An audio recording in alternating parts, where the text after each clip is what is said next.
turns condom wolves. That's Yeah. my answer to Bunny's question. I don't really have thoughts. I don't have the effort to actually think of a lot. We'll Gotcha. see. Okay. Stream starting up. I'm just waiting to hear my own voice on the YouTuber, and then I'll get into the whole spiel. Wolves. That's my All answer. right. I can hear both of us. If anybody has a problem with Katam's volume, I can turn it up. He's currently dead center, so I have up and down to go. Otherwise, we'll get straight into it. Hello, everybody. We are here with the Norsca interview, the by far most popular interview of the whole series. People have been clamoring for it, waiting for it. I have been holding off crowds at the gate for Warhammer's top faction. And here for you today, we have Katam, the legendary Norscan player. He starred as the leading role in the recent King Arthur film, which I liked. Critics didn't, but I thought it was great. If King Arthur was a Viking, that's pretty much the film you are going to get. How are you doing, Katam? I am doing really great. Thanks for having me on. Any time. Logic sings your praises very frequently. And that's actually, like, memes aside, whenever I talk to Logic, he's like, you're getting Katam for the Norse interview, right? And I'm like, I'll ask. Jesus. Um, it was you, Valkanos, or Central Scrutinizer is what it came down to. But you said yes, so I didn't need to ask the other two. But all three of you are great. I will ask you the same question I ask everybody at the very start of the interview. Best and worst 3 matchups for Norsca. All right. So let's go. Let's go with the basic ones. Greenskins sucks. It's not a fun matchup for anyone to play. Coast is very hard because of their lord climbing potential. It's just also really bad against for Norsca because Coast can kill your leadership in the first 2 minutes of the gun bat spam if you don't have a lot of horsemen, for example. And you're in a losing position already if you lose Wolfric or your Firecaster.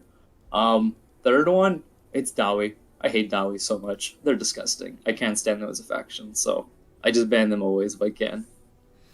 That used to be considered maybe an even matchup for Norse because of like Pendulum and Seafang and stuff, but I think Definitely. too many nerfs. I think it just reached the point where Norsca was just kind of watching as everyone else got buffs, and they were just kind of sidelined to the point where like your old strategies kind of fell apart because today wind spells suck, or today Seafang sucks, or today they nerfed something else about Norsca. The very slight nerf to the Norscan passive because they were rounding everything to 10s, but then they still gave you guys nothing back. That's true. It's fine. It happened. It's fine. Okay. What are the I'm good sure ones? CA is. Yeah, I'm sure CA is just clamoring for Norsca DLC at this point. I'm sure. The people would love it.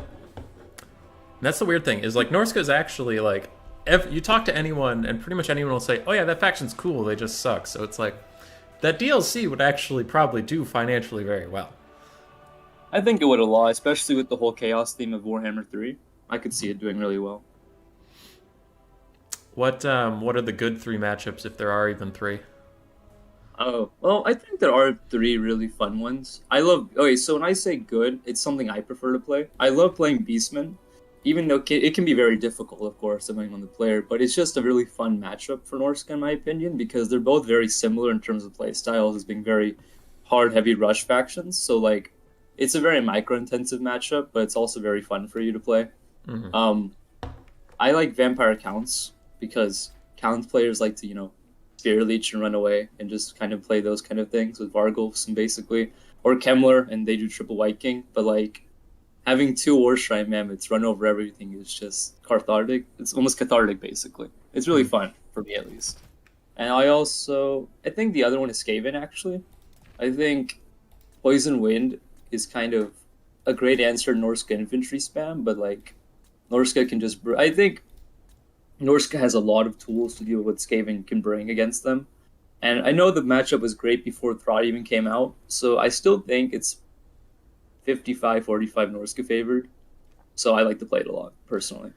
Yeah, Dactor brought out a nasty build against me in one of Turin's faction wars. It was just like, I don't remember the specifics, but it was 3 single entities between the lords and heroes, and then you had 2 manticores in the sky, as many chariots as you were allowed, as many skin wolves as you allowed, and it was like the end model count was like 330.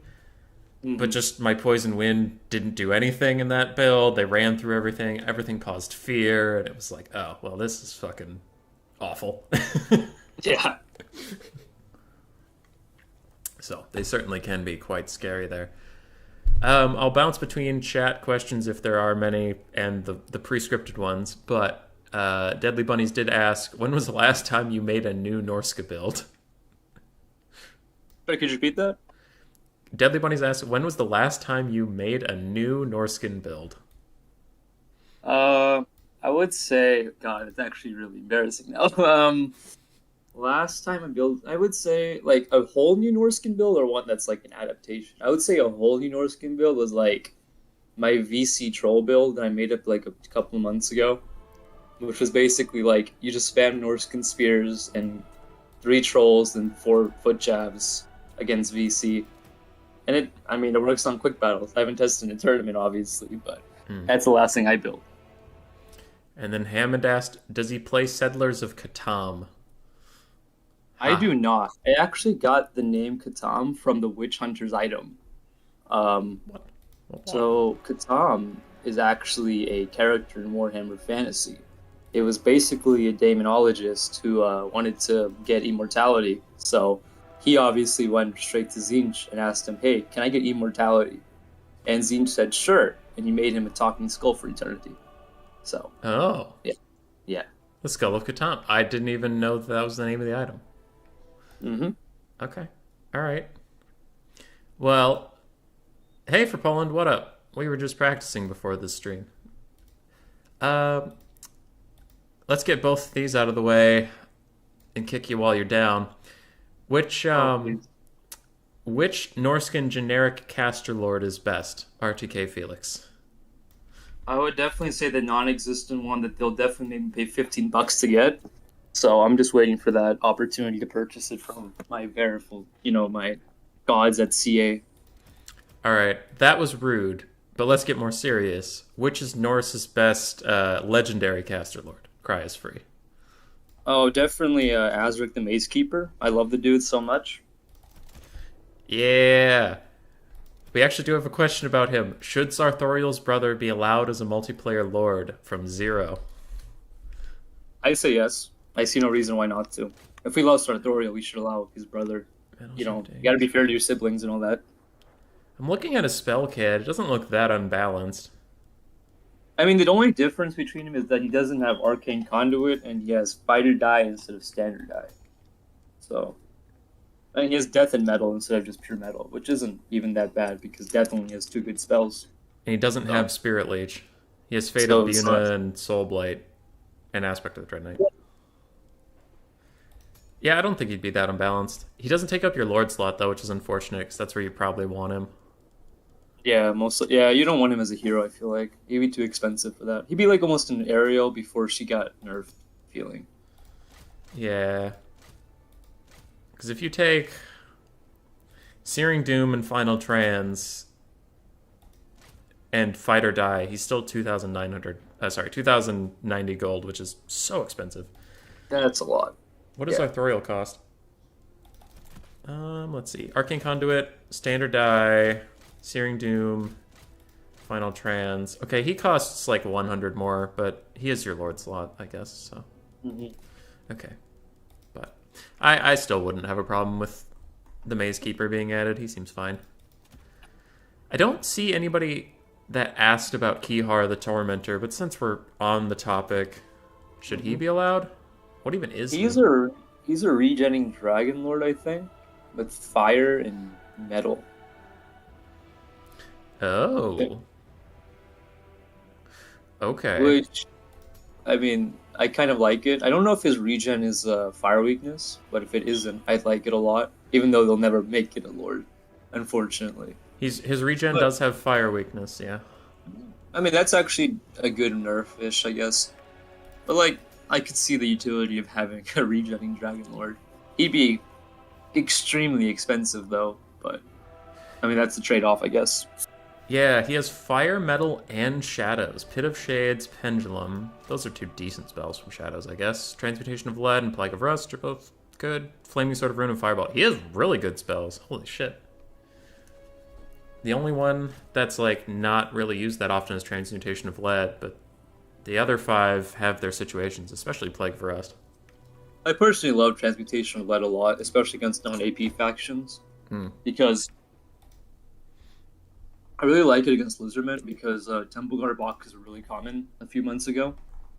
If you just drop that on there, minus 24 melee attack really messes with their box attacks, which is Mhm. really good if you have Marauder Champs, for example, so they'll trade actually upwards against Temple Guard, which is nice. Yeah.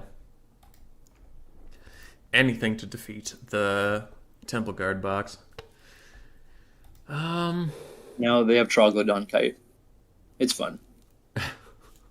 So there's two meme questions about Throg, but we can transfer from that into an actual conversation about him.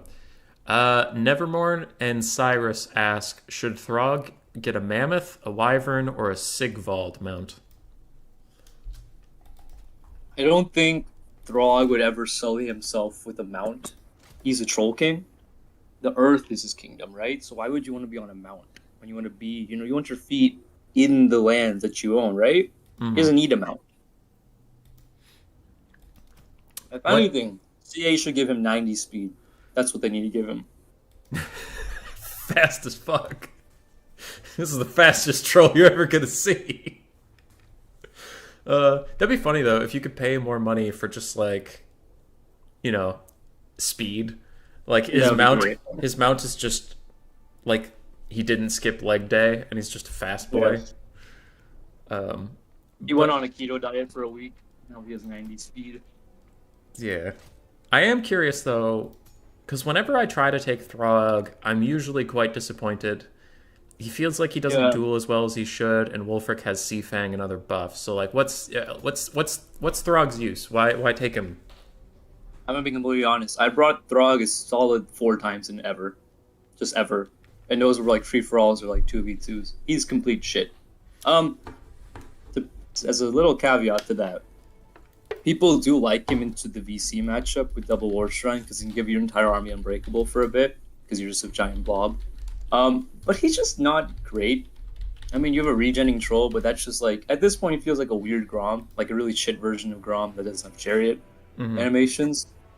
I mean, he's anti-large and a duelist, but like he gets wrecked by a Gorgon, like really badly by one, and Torox destroys him because of fire damage. Yeah. So it's like what he should be doing, he's just not because, first of all, he's a really old model. His stats have not been updated in a long time. Also, just like there's a lot of things wrong with him. He's very tanky. I'll give him that, which is nice. He does decent against Cav, but like if you put him in a bunch of halberds, he'll just die, which is kind of sad. And also, let's not get started about his vomit because that's a travesty right there. Some people have tried to pitch me on the River Troll Hag and or Throg's Vomit, but I have tested it so many times and it just doesn't. It doesn't do. Doesn't do anything, right? Yeah. Yeah. There's that like, if it hits perfectly, it can do a lot of damage. But there's so many times where it'll just miss. There are times where it won't activate. Like he'll start the animation like 3 or 4 times, but always cancel it for no reason. Yeah. It just isn't very good. Throg and Torx knock each other over. That's exciting. I can watch that all day, I feel like. Ouch. Ouch. Ouch. Alright, this is going very poorly for poor Throg. Alright. I mean, I'm not surprised a fire damage guy is beating the crap out of him, but Yeah. it's But it's not very one-sided. it's very not- one-sided, and it's not hard to get fire damage these days. It's very much no. I feel like every faction except for like 2 or 3 don't have it. Who doesn't have it? VC doesn't have it. VP doesn't have it. VP actually does have it. Bombers technically have fire damage. Oh, that's a good question. Malverde has one that's actually kind of close to that. Why does no one ever use the generic lord despite his constant fire damage ability that can be useful versus certain factions? Because he doesn't have AP. I mean, if you bring him on a Mammoth, that's okay, but then you're just dealing 22% base weapon damage. The fire damage is nice. I'll give you that. But his ability set is kind of shit. I've been testing him, honestly, against Greenskins as a Mammoth, because we're on a Chariot to see if he beats Grom. It's actually a decent trade for the price. So, I could see the utility of him, but people, first of all, you have to consider there's a solid 5 people who play Norsca regularly. Yeah. And of those 5, I'd say majority of those 5 play competitively because they're otherwise they're masochists.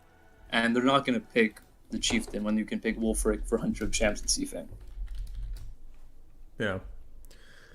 2,662. Wulfric on his Mammoth with the kit that you want. 2757. Oh god, it's like 100 gold for... Is it worth the difference to get fire damage? I don't really feel like it is. Can you just take a fire caster with Flaming Sword of Rune at that point? Yeah, and you get Hunter of Champions and Seafang for that 100 more gold rather than the fire. Yeah. It is tough to not just take Wulfric. So, Wulfric. I mean, this interview is also partially for people trying to learn Norsca, so we should talk about him, but... You should. I don't hate Wulfric like I hate Volkmar. I'm just bored of Wulfric because he's the only Norscan lord I ever get to see. So let's talk about him, but pretend it's interesting. Okay, that's fair. Well, I think Wulfric, what he brings to the table is that he's almost like a Walmart Archaon. He kind of has that feeling. It's a very interesting one. He's supposed to be a very good duelist, and on horse he does very good in that. He's even in tabletop versions of him, he's built more to kill casters and stuff like that, or low melee lords. So like if you're fighting Kemler on horse, for example, or you're fighting Arkin, Wulfric will slap them every day of the year, right? But he's not really built to fight Archaons or Tauroxes or stuff like that. He's more built to lure them into traps and then drop Hunter of Champions on them and then set other stuff to kill them. He's a very utility-based lord, actually, in my opinion, more than just, a runaway destroyer of everything. And prior to all the Seafang nerfs, he used to be really good at crumping a flank by himself because a Mammoth alone back then could break a spear unit and then you could just Seafang the archer unit behind, and that's 2 units gone immediately. Mm-hmm. It's a bit different now. I mean, Seafang still, don't get me wrong, it's really, really good against low armor units. Like, it will completely destroy anything less than 40 armor. But it's a lot different now, considering that you can't do that to Black Orcs or Chosen anymore. Yeah. So there's that. There's also, Wulfric also has a good number of mounts, and I've basically seen everyone take everything. Wulfric on horse is great if you want to snipe lords and heroes. Wulfric on chariot is great if you're dealing with man spam or infantry spam, because his chariot is super good, actually. That's why you take it against dwarves, considering his AP and everything. And Wulfric on a mammoth, it's very situational.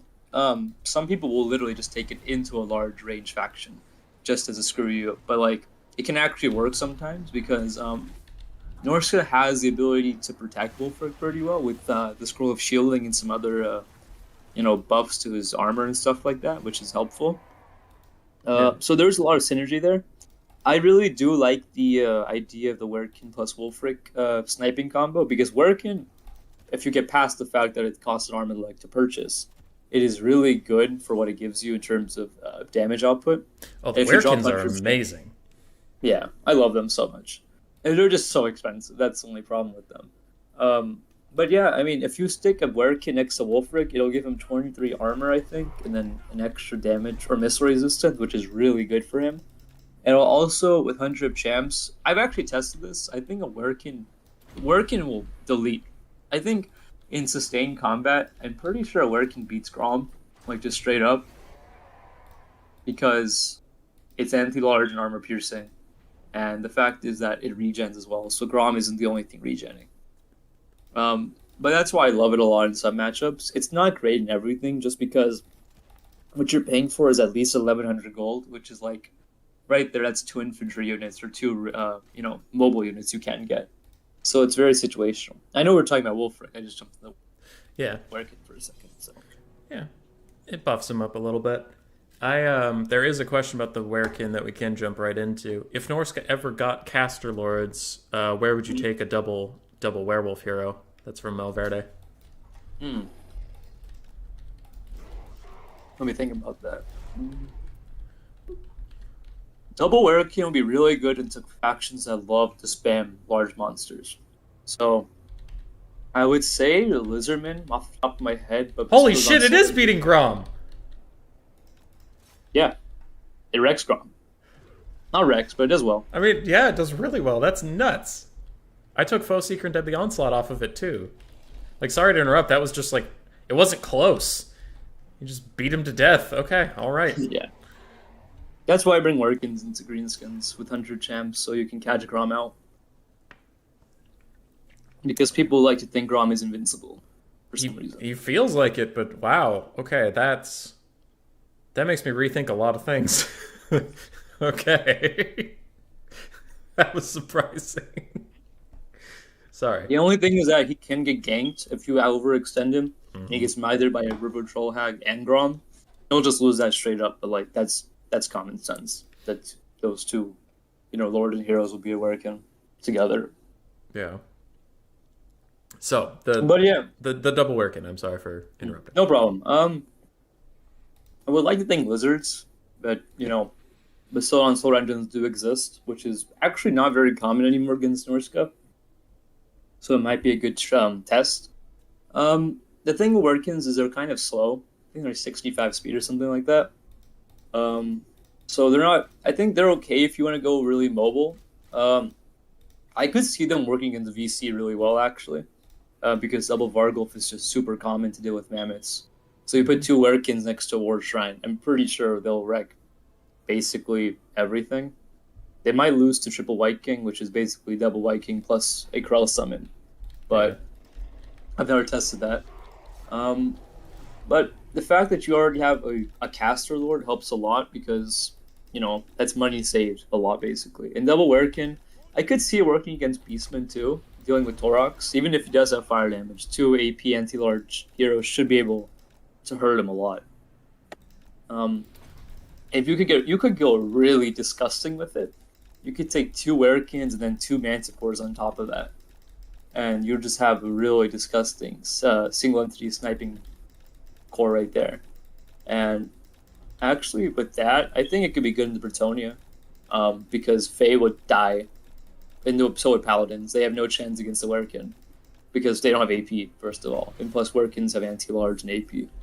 So I could see it working in the Bretonia a lot, just because of the meta right now, where everyone just goes Mass Knights of the Realm plus Fae double Paladin and tries to do that. I could see that working really well.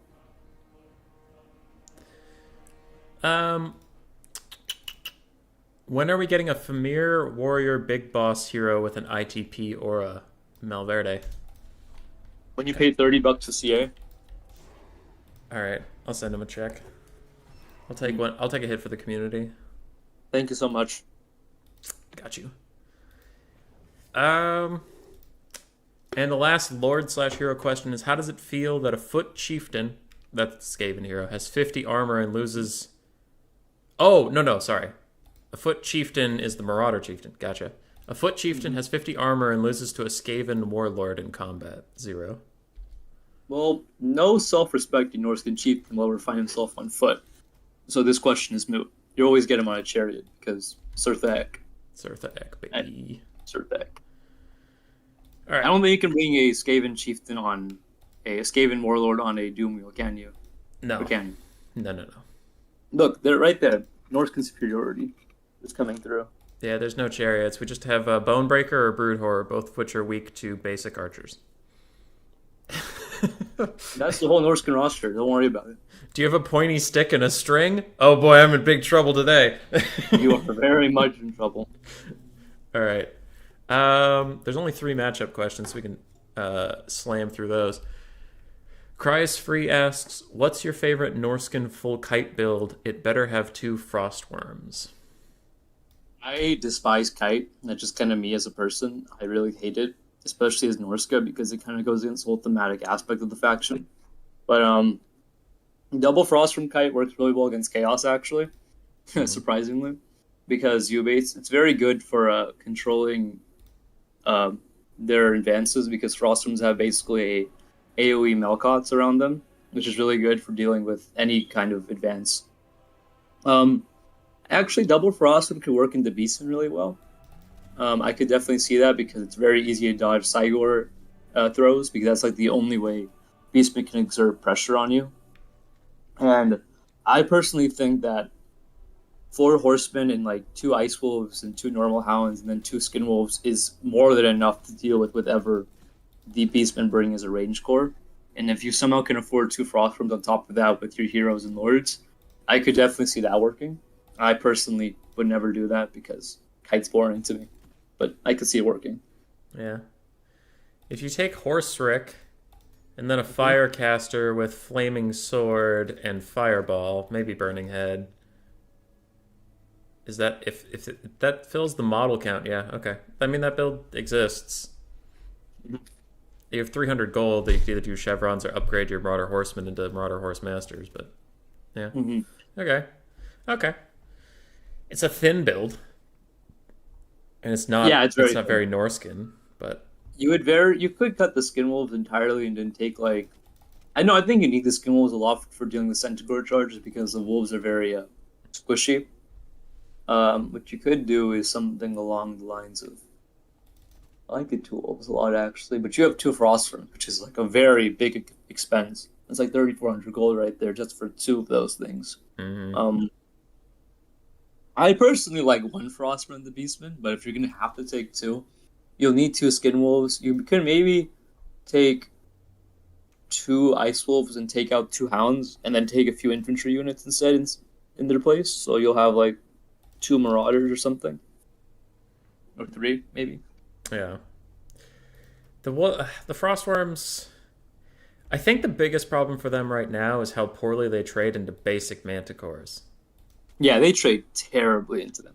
And that's, I mean, you can zone them out with your skirmish cap. I'm not saying that you can't handle them, but like that's the biggest thing to me is that this 1,700 gold unit loses most air fights, which is the biggest thing. It's like, why are you so bad at fighting in the sky? 45 melee attack, 41 melee defense, 70 armor. I don't know what's up with the Norsca's like attraction 70 armor for all their monsters, but it's very common. It's very upsetting. Like, a cool thing they could add to the game would be they have a unique freezing aura that maybe the Frostheart Phoenix could also have, but it slows down your enemy's animations. And then they attack slower or something. Like, if you don't want to just armor them out, I get that, but just... I don't know. I think it's a mix of Frostworms being very unoptimized, and the Manticores are very over-optimized for what they are.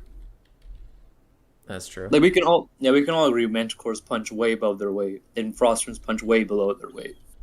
Yeah. So it kind of is a mix of those 2 problems. Because what you're seeing on stream right now, someone might be like, but they won, they're doing great. It's like, yeah, but that unit costs less than half because you could afford two Manticores into 1 Frostworm and have 100 gold left over, and both my Frostworms are at half health. Yeah, that's why I like Frostworm Double Manticore honestly, because it actually does really well for that. Because in air engagement, the Manticores punch really buff, as I said before, but also because of the Frostworm's aura, they really struggle to disengage. And generally, it's good against factions that love to have an air core because you can drop Hunter of Champions, and now you're slowing down their lords and trapping them basically into an unfavorable engagement, which is really nice. Frostworm Double Manticore, I actually have never thought of that as a thing. That's interesting. Because, like, the Double Manticore, you save 100 gold, as opposed to 2 Frostworms. You're saving 100 gold, and you have a better Air Force. And now you have 3 Mobile Terror units instead of 2. Yeah, and you can still take a caster on a horse or something and not go over SEM limits. And the thing that is good about Norsca is that even their 400 gold Marauder units they serve you really well against factions that don't generally take, very good infantry units, like Britonia or Empire. I mean, Empire can take Flagellants, which will wreck them, but, like, state troops, well, you still trade pretty decently. Yeah. I mean, that double Frostworm, one Frostworm Double Manticore, I could see it working into the Marathi Double Manticore. I could see it working really well into that, actually. Yeah, if Wolfric throws his debuff up in the sky. Yeah, and then you just have horsemen surrounding. Scourge Runners are a problem, but that's why you have to screen them out with hounds, basically. Mm-hmm. Because Norscan Ice Wolves have 42 weapon strength. Oh, that is very high. Yeah. which is counteracted by their shit melee attack. But 26 isn't terrible for a Hound unit. Yeah, and chariots usually have abysmal melee defense. Mm-hmm. Scourge runners, in fact, have 23. Hmm. So, Wei asks if are there actually any no skirmish, lock control group, and right click situations. So I guess just bum rushing someone. My greenskins build, yes. So basically, okay, hear me out. It's really stupid, but I love it. Okay, Okay. you take Wolfric on a Mammoth, a Metal Caster with just Plague with Glittering Robe and Found Transmutation. Okay, you take Soul Crusher. You take I think it's three Marauder Champions. Then you take the Mist Stalkers. Then you take a Werekin with just its armor buff. How much money do you have left after that? I can't 400. because 400. Then you take one. Then you take one Norscan Hound. Okay. So it should be a perfect spend, right? I think. It's 42 gold, but I can probably throw. You can throw 2 chevrons on the Hound to make it perfect spend. Yeah. Okay. Yeah. So that model count is 301, I believe. Basically, you stick everything into a really disgusting little blob. Okay? Okay. And then you make it one single control group and you send it forward. Okay. And basically what this does is that so there are important aspects of this build. The Soul Crusher has the Enrage ability, which is 40% damage resistance. Mm-hmm. The Werekin imbues missile resistance by itself plus armor. Glittering Robe in AoE can give the entire army another 60 armor. And basically, what you end up with is 2 130 armor Mammoths with basically 30-something% missile resistance, dealing with 6 low AP, or just like 6, non-AP skirmish cav kite. Mm-hmm. It's very disgusting. And you just walk at them and wait for them to run out You of just ammo? walk at them, yeah, and you just keep casting your spells whenever you need to. And then when they finally engage you, you final transmutation the blob. Got it. I fought something similar to that like years ago, and it was very tough to deal with. Can confirm. What The Werekin. Sorry. So I was gonna say the Werekin. We already saw it deals with Grom. It basically deals with every kind of lord and hero that greenskins can bring, except for Skarsnik and Grimgor. So, but who brings Grimgor? What's while we're talking about mammoths, why would you take Soul Crusher over the War Mammoth at the War Shrine? Giver of Glory just seems like way better. Oh, it is, but the thing is that 70 armor, it gets deleted by 6 skirmish cap in that build. Yeah, so basically, Soul Crusher has 70 armor too, though. Yeah, but it has damage resistance for a minute. Oh, yeah, you're right. You're right. I like the War Shrine a lot. The 10 leadership is really good. It's just that how greenskins can basically single out units by having a rage advantage makes it not the best pick in my opinion. But I could see it working almost if you change the build up and go a lot wider and have a more mobile core, because you can sustain combat a lot longer. I think Soul Crusher should have one of those abilities, maybe the favor of the Ruinous Powers, the plus 10 leadership. I think at 2,500 gold you should get a lot more, but wow. Yeah, because he's paying 400 extra gold to get neither of those abilities, but he gets the 40% damage resistance, which is like nice, but I don't know if it's 400 gold more expensive than Giver of Glory and Favor of the Ruinous Powers. And he gets some minor stat buffs, but not anything that's going to break the bank. Yeah, even his anti-large projectiles aren't that much to talk about. Yeah. And the last matchup question is F&G asking, what's the most common way that people play Norsca wrong? Oof. They try to play like Chaos. People like to think that you can do the exact same play style.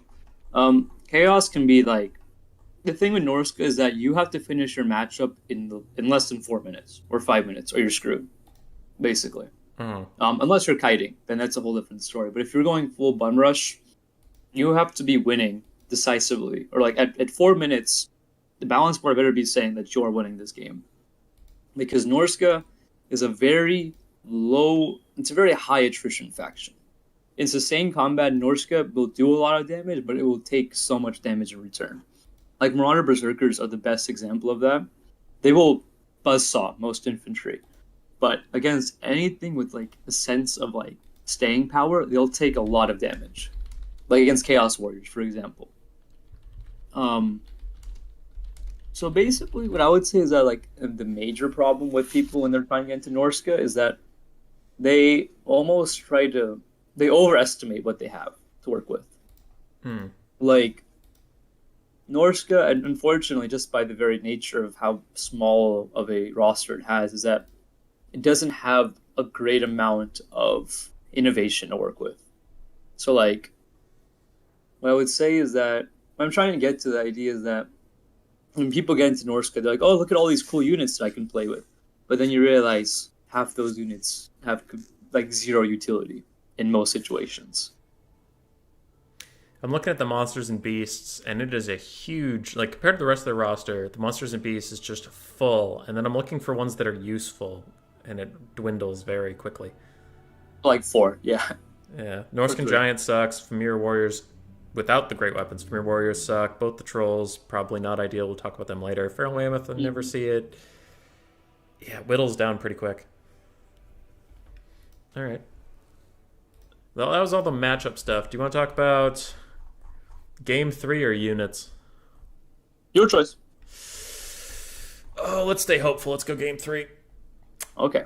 I'm going to combine these two questions because they're very similar. Hank Cyrus and myself ask, what do you think about a Norsca versus Ungals DS3 for Warhammer 3? I think they maybe mean the Mongols, the Khanate. So what do you think of that? Okay, so I sincerely doubt it, to be honest. But I do like the idea of Ungals. So if you go really lore deep, so if you look at Kislev, basically prior to becoming Kislev, they were nomads on something called the Great Eastern Steppe, and at some point, half of them settled and became Kislev. The other half stayed on the steppe and kept worshipping chaos and became what something called the Kurgans are. And the Kurgans are basically Chaos Mongols. Okay. And I would love to see Chaos Mongols against Kislev DLC, to be honest. But I doubt Norsca will ever have a Norsca versus other Chaos faction DLC. Because I feel like the very thematic aspect of this whole game is that it's Chaos versus non-Chaos. Mm-hmm. There was a DLC question that was submitted a little late. There it is. AC Maiden asks, who would you like to see as a DLC Lord versus who? And you and I talked about this in private chat, but I thought I would tee you up for that one. Yeah. I would there's a whole book dedicated to this. It's called Knights of Bretonnia. Basically, I would love to see Norsca versus Bretonnia because that's basically the second most thematic matchup for Norsca besides Norsca versus Empire. Basically, the Lord I would love to see is Eagle Styrbjorn, which is a character in that book. Basically, he's some high jarl of a Norscan tribe and ends up invading Bretonnia with a bunch of mammoths and hell cannons and fighting and killing Grail Knights, which is, exactly what I love from Warhammer. And Bretonnia in that book has so many other characters to bring into the table as well as a counteracting deal or legendary lore. Like, I think one's called Kalar the Garamond or something like that. But the problem with him is that he's just going to be a better Alberic. But I don't think anyone's going to cry over that much. Yeah. I left you momentarily to go get the book off my shelf.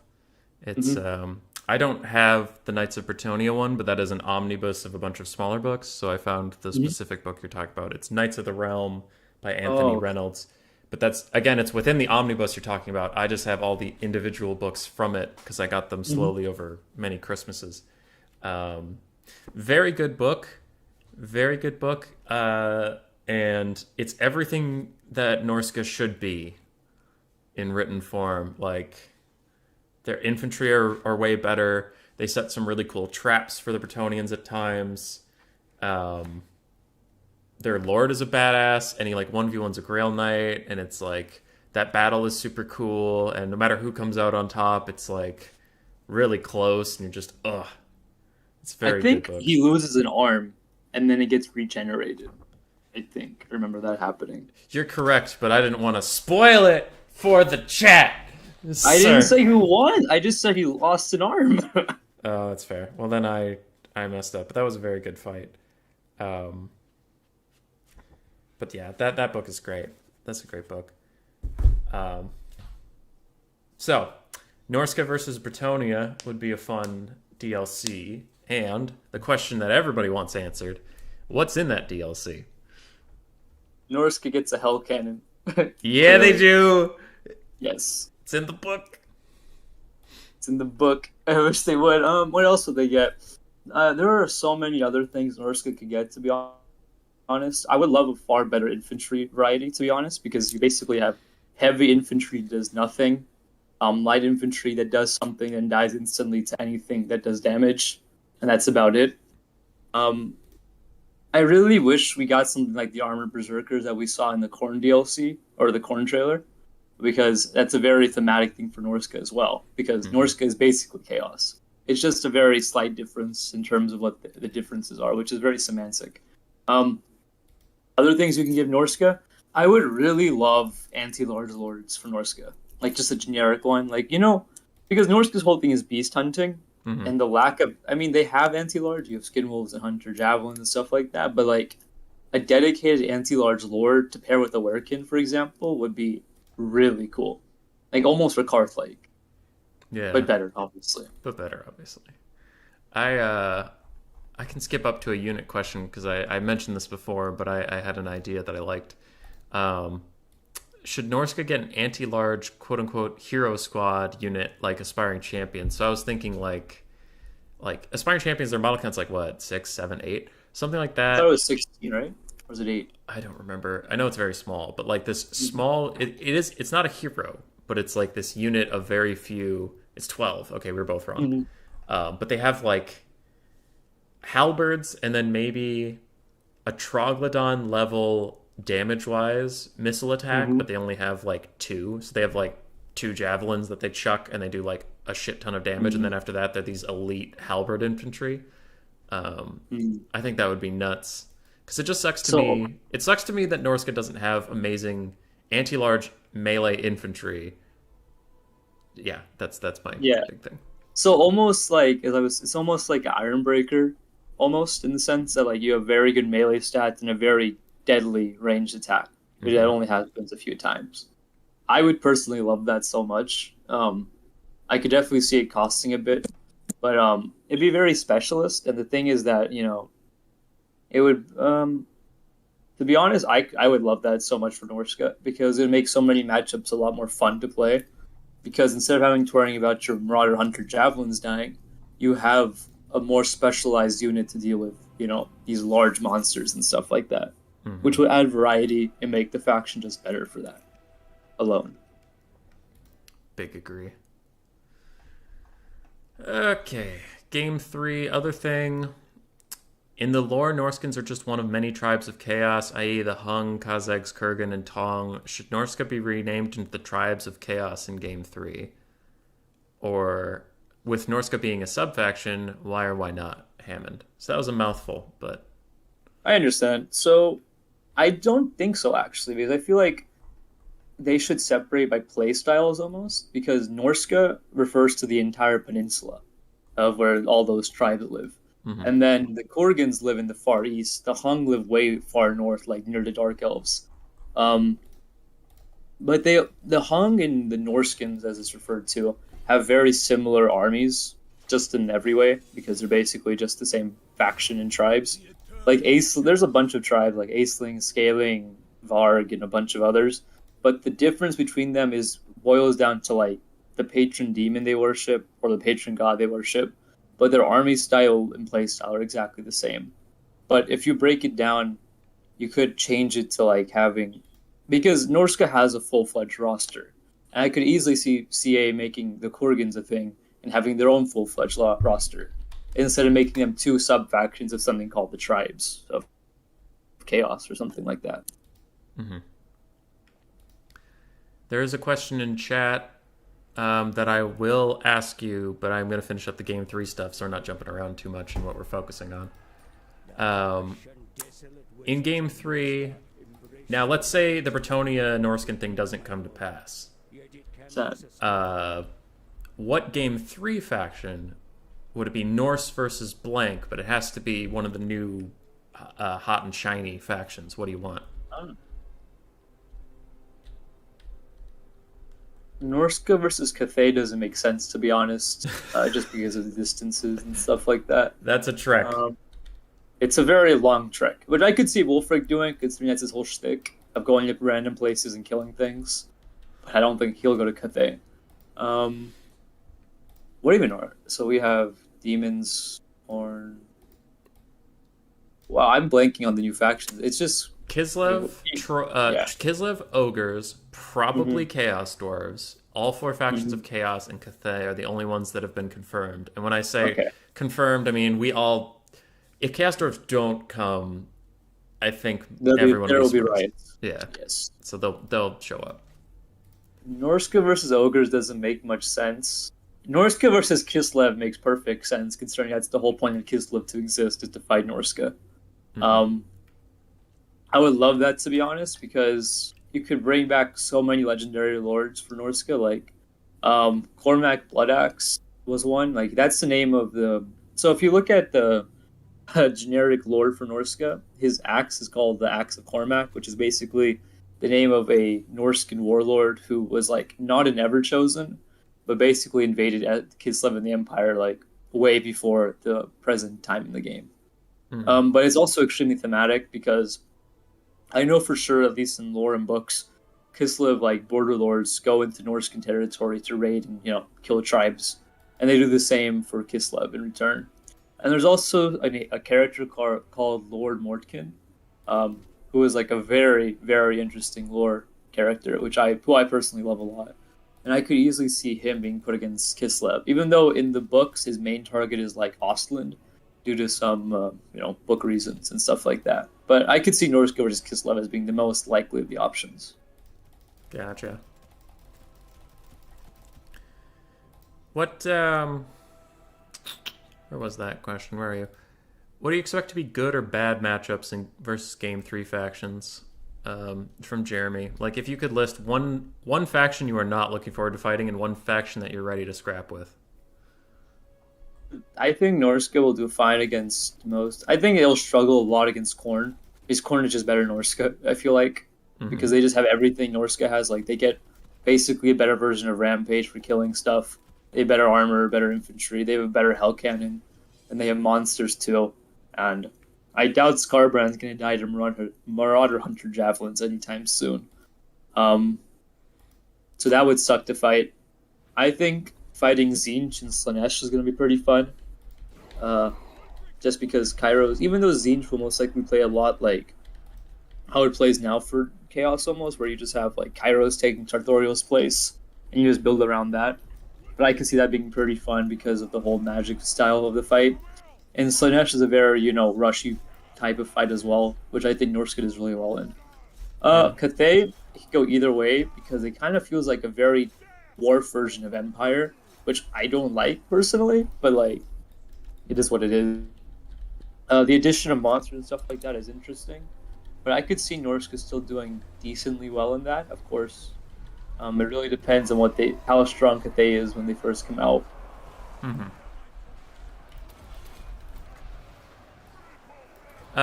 Is Valkia the Bloody the Norscan I should simp for? Hank Cyrus. I mean, I think she's going to be Khorne, but yeah. Yeah, well, she was... Valkyria's... so she is a Chaos Lordess, whatever, at this point. But, I think book-wise, her story was that she was a Norscan princess who ends up killing a greater demon because he wanted to marry her or enslave her or something like that. Which I think is badass as fuck. Yeah, with Chaos, it's probably both. Yeah, most likely the same thing for them. And then ends up dying as she walks through the Chaos Ways to deliver a bunch of skulls to Khorne's throne. Yeah. So yeah, you should sit for her. She's great. Okay, that was the game 3 stuff. So now there was a question in chat. I didn't want to get too distracted from game 3 conversation. In the counters that we mentioned earlier, the best and worst 3 matchups, it was not. Sorry, Empire was not mentioned as one of the counters. How do you see that matchup going then? So I see Empire doing one of two things. You either sit in a box with Huntsman, or you can kite with Huntsman too, but 5 Huntsman is very common.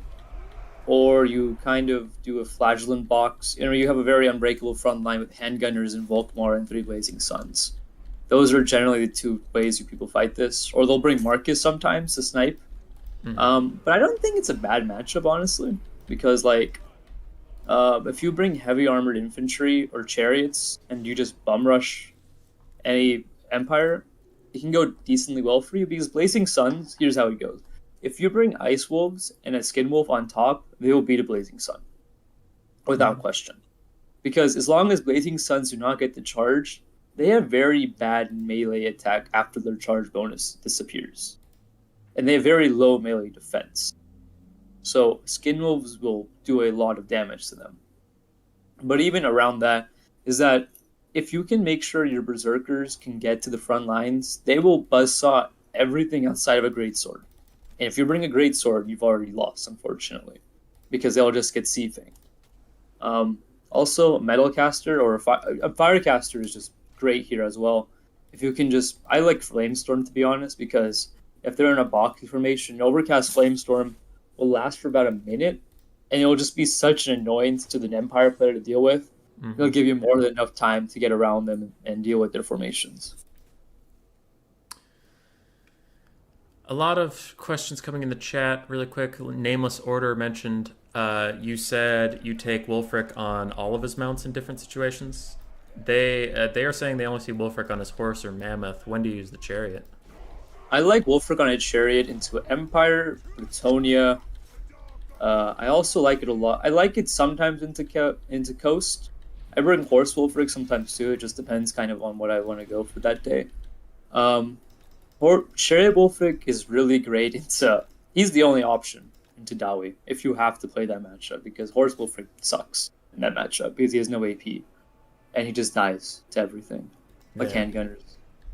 I like him in the Empire too because he does great against flagellant front lines. I like him with the Skaven a lot too, because just how Skaven... way Skaven deals with Wulfric on Chariot is one of 3 ways, I feel like. You either try to pin him with Rat Ogres, you try to snipe him with the Giselle, or you try to snipe him with the Warp Lightning cannon. That'd be about it, right? Yeah. Which I think is great because of dedication, you need to do that. If you pair Wulfric with a bunch of Chariots in that matchup, he does super well, because your front line beats a Skaven front line every day of the week. Which is just basically how Skaven is, because, it's very cheap front lines and very great range. Not if I bring Storm Vermin. That is actually the most terrifying thing I've heard all day. So, I wonder how Norsca Berserkers trade into Storm Vermin. I'm gonna check. I think they do well. Probably. All right, let's see. Get a Storm Vermin, get a Berserker, and let's do this dance. Okay. I think I'm caught up on the chat, so let's just start talking about units since you're already talking about Berserkers. Hank Cyrus asks, why aren't there Rome 1 tier Berserkers? I did not play Rome 1. I'm guessing they were very good. I did not play Rome 1 either. I got into Total War in Rome 2, so I cannot answer that question, unfortunately. I got into it Shogun 2. I am a casual. I got into Shogun 2 after Rome 2, and I found Shosokabe to be like the most fun thing in the world. Yeah, they are. Satsuma was fun too, but samurai lose their appeal when you can just shoot them in the face with a bunch of arrows. I mean, I'm giving my Berserkers some buffs, but yeah, Storm Vermin are winning that. Slowly. Yeah, okay, Storm Vermin will beat Berserkers, it's just... Oh. Why would you take Storm Vermin? Sad. Norscan supremacy lost. It's over now, guys. I mean, they cost 300 more gold. That is true. And a basic Burning Head still does a lot of damage to Storm Vermin. Sorry, not basic, overcasted, but I just meant Mm. Burning Head's not a rare. Ooh, they took Burning Head. Ooh, this is alarming. That's pretty standard. Yeah, Burning Edge is. I think a Firecaster is the way to go against Skaven most of the time. It's pretty good. It's pretty good. Deathcasters are good at taking out the weapons teams, but that's about it. Um. All right. Four best and worst units on the Norscan roster, not including heroes from Charax. We don't have to go into why each one's bad, but how All do you right. feel about Yeah. that one? So Berserk. I love Berserk. Right now, Marauder Grey Weapons, Marauder Hunter Javelins, Norscan Ice Wolves, and Marauder Horsemen. Okay. I was not expecting the Ice Wolves. Yeah, I think Ice Wolves are basically Norsca's Lycav, and they'll do really well into anything of the equivalent price. Like, they're extremely good as a utility.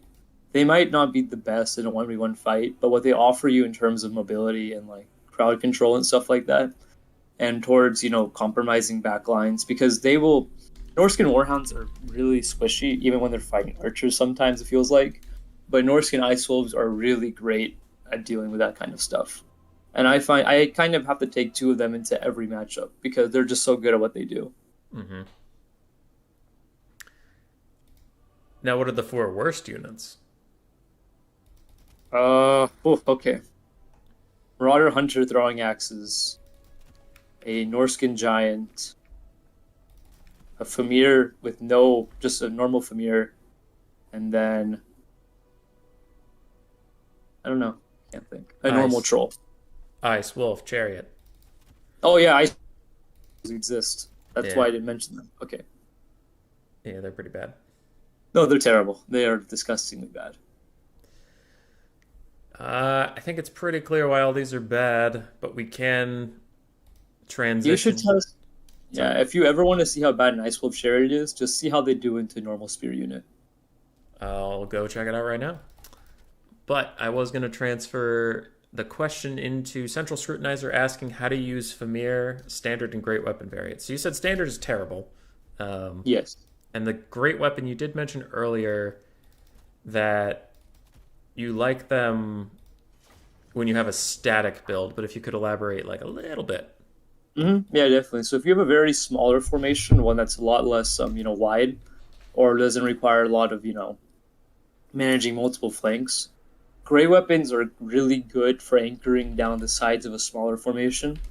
But due to the fact that they're really slow, they're not great for dealing with quick attacks like mass cav because they're not fast enough to react. But a smaller build, they're able to do a lot better in those kind of things. Um, I used to love them into Bretonia because I remember when I started playing Norsca Bretonia, Green Knight was really common for some reason, and I used to like great weapons a lot into that because of magic damage. Um, I still think they're really decent. I haven't tested it that much because I kind of bring ice trolls in that matchup now, just because they're cheaper. But Fimir Grey weapons can be okay maybe into Bretonia if you have a really good micro, of course, and you can get the counter charges on Knights of the Realm and stuff like that. But they're really great into factions like VC because Blood Knights just die to them, um, and they do really well against Vargulfs also. I see. Yeah, those Ice Wolf chariots, by the way, suck. They have no mass. They kind of just bounce off anything. They It's really stop. They bad. stopped dead as soon as I got into melee combat. Mm-hmm. It is Uh, sad. that's a Skaven build. Someone's asking me for a Skaven build right now, so I gotta get it. I am duty bound to answer the call of Skaven. All right, crop that. Oh wait, I just saw Nameless ordered also. Yeah, The two. TK is really good also. I just Yes, completely I skipped that. Skaven, TK, and Beastman. That's the better answer. that's the better answer. Okay, Yeah. good to know. Um, I was gonna bound to that eventually. I was just going to stick on the units for a bit. Now, you mentioned an armored mammoth. Give us the armored mammoth pitch. So, you're a Norscan. You're a good Norscan, right? You got a mammoth. 10,000 hit points of pure destruction. Why do you not cover its flanks with armor? Can you not afford it? Is that your problem? I don't see why you can't afford it. Norsca has so much iron, right? Yeah. So why don't you just stick a giant ass breastplate on that thing and make it like a giant armored mammoth from Lord of the Rings and watch it run over everything? Like, why not? Like, why would you let your mammoth get shot right in this, like not protect the sides of your mammoth? Like, it doesn't make sense. Like, if you have armored skin wolves, clearly you can armor something. So why don't you just armor your mammoth? It doesn't seem that crazy of a concept. Like, defending yourself is a very interesting concept in Norskins. Yeah. I'm going to look at the 4 mammoth models, because if Soul Crusher and, like, the Mammoth at the War Shrine have, like, a good amount of armor on them, but they just still have the dog shit 70 armor, I'm going to be so mad. It's 70 across the board except for the Feral, who has 30. Yeah. I guess they aren't really armored. There's just nothing on the sides. They have their pauldrons, but that's not protecting them. That's protecting the people inside. Mm-hmm. That's a shame. It is. Yeah, badass armored mammoth would be pretty cool. I mean, the way this game works, it would still get poked down by archer fire over time because some of the damage gets through and that shit adds up. But still, it would be helpful. It would be very helpful. It'd be more like trying to poke down a Ragnarok spider than trying to poke down a brood horror. Yeah. Oh god, don't bring brood horrors into this. Don't do that. Why do you hurt me? Nameless Order asking about the ice trolls. There is a question about that later. We'll get to it when we get to it. Alright. Cyrus asks, why are there no shield maidens or Huskarls? I don't know, honestly, because I think Marauder champions are Huskarls. I think those are literally what they are. They're just called Marauder champions because CA doesn't like to think of creative names. Yeah. But they serve the exact same purpose as Huskarls. A highly, very expensive, good, and very, in quotation marks, infantry unit. But Huskarls should definitely be in addition at this point. They could actually be almost like the Marauder, or almost like the Aspiring Champions, almost like a very small, very elite infantry unit, in addition to something like the Halberd Javelin variant. Now I have a bone. Sorry, you go. Oh my bad. I was gonna say that, and Shield Maidens make perfect sense also, and I could definitely see them fulfilling almost like a war dancer role in addition to Berserkers. Yeah. I have a bone to pick with shielded Marauder champions. They just have really bad stats. Oh, that's actually a question from me. There we go. Marauder champions, are they good? The basic, not the great weapon variant. Their stats are just not ideal for elite infantry, and I think I was comparing them earlier to something. But they don't have armor piercing. I don't think they have anti-infantry. No, they do not. And it's 36.53 for 1,000 gold. And then what are like Chosen at? Chosen are only 250 more gold. They have 46.60. What's a basic Chaos Warrior? Basic Chaos. 44. Yeah. Basic Chaos Warrior has the same melee attack, 3 less weapon strength, better armor and shield. I don't know. Like, these guys, their stats are just really unimpressive. They're 1,000 gold. What's the point? The point is that what they offer Norsca is staying power, which is really necessary in some matchups because you need your front line to hold. In a lot of matchups. Like Empire, like if you just bring Marauders, you'll just lose the front line and you can breach it. But in Marauder Champion with 53 melee defense, it'll take them a while, no doubt. But they won't take a lot of damage to much stuff. Because 53 melee defense is really nice to have. Even with 36 melee attack.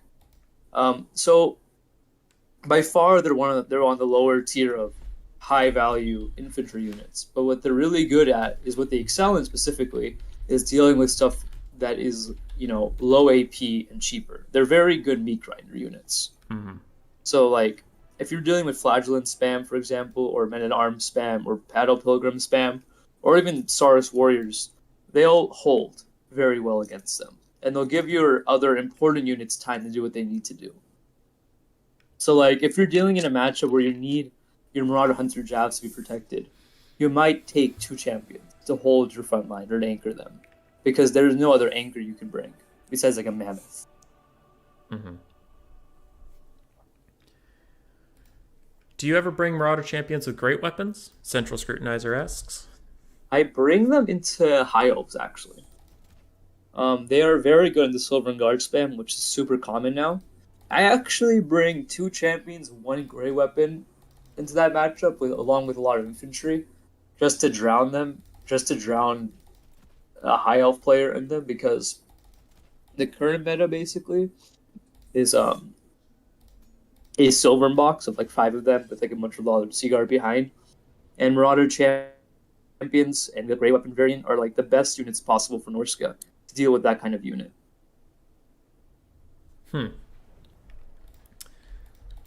I'm going to display the prominence of Norsca versus High Elves on stream, but I will also ask you 3 Mammoth questions pretty much in one.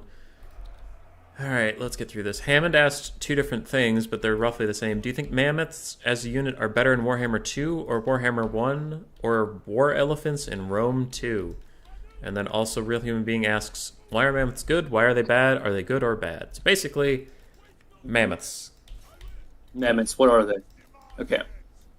So, never played Warhammer 1, unfortunately. Rome 2, what I remember is that Mammoths deleted infantry. Like every kind of infantry in existence immediately, which was kind of fun. They don't do that in Warhammer 2 anymore. It's kind of sad, actually. You know what Mammoths need? They need the Kai animations, just an unending charge. That's what they need. But besides that, obviously, I think Mammoths are very good in niche situations.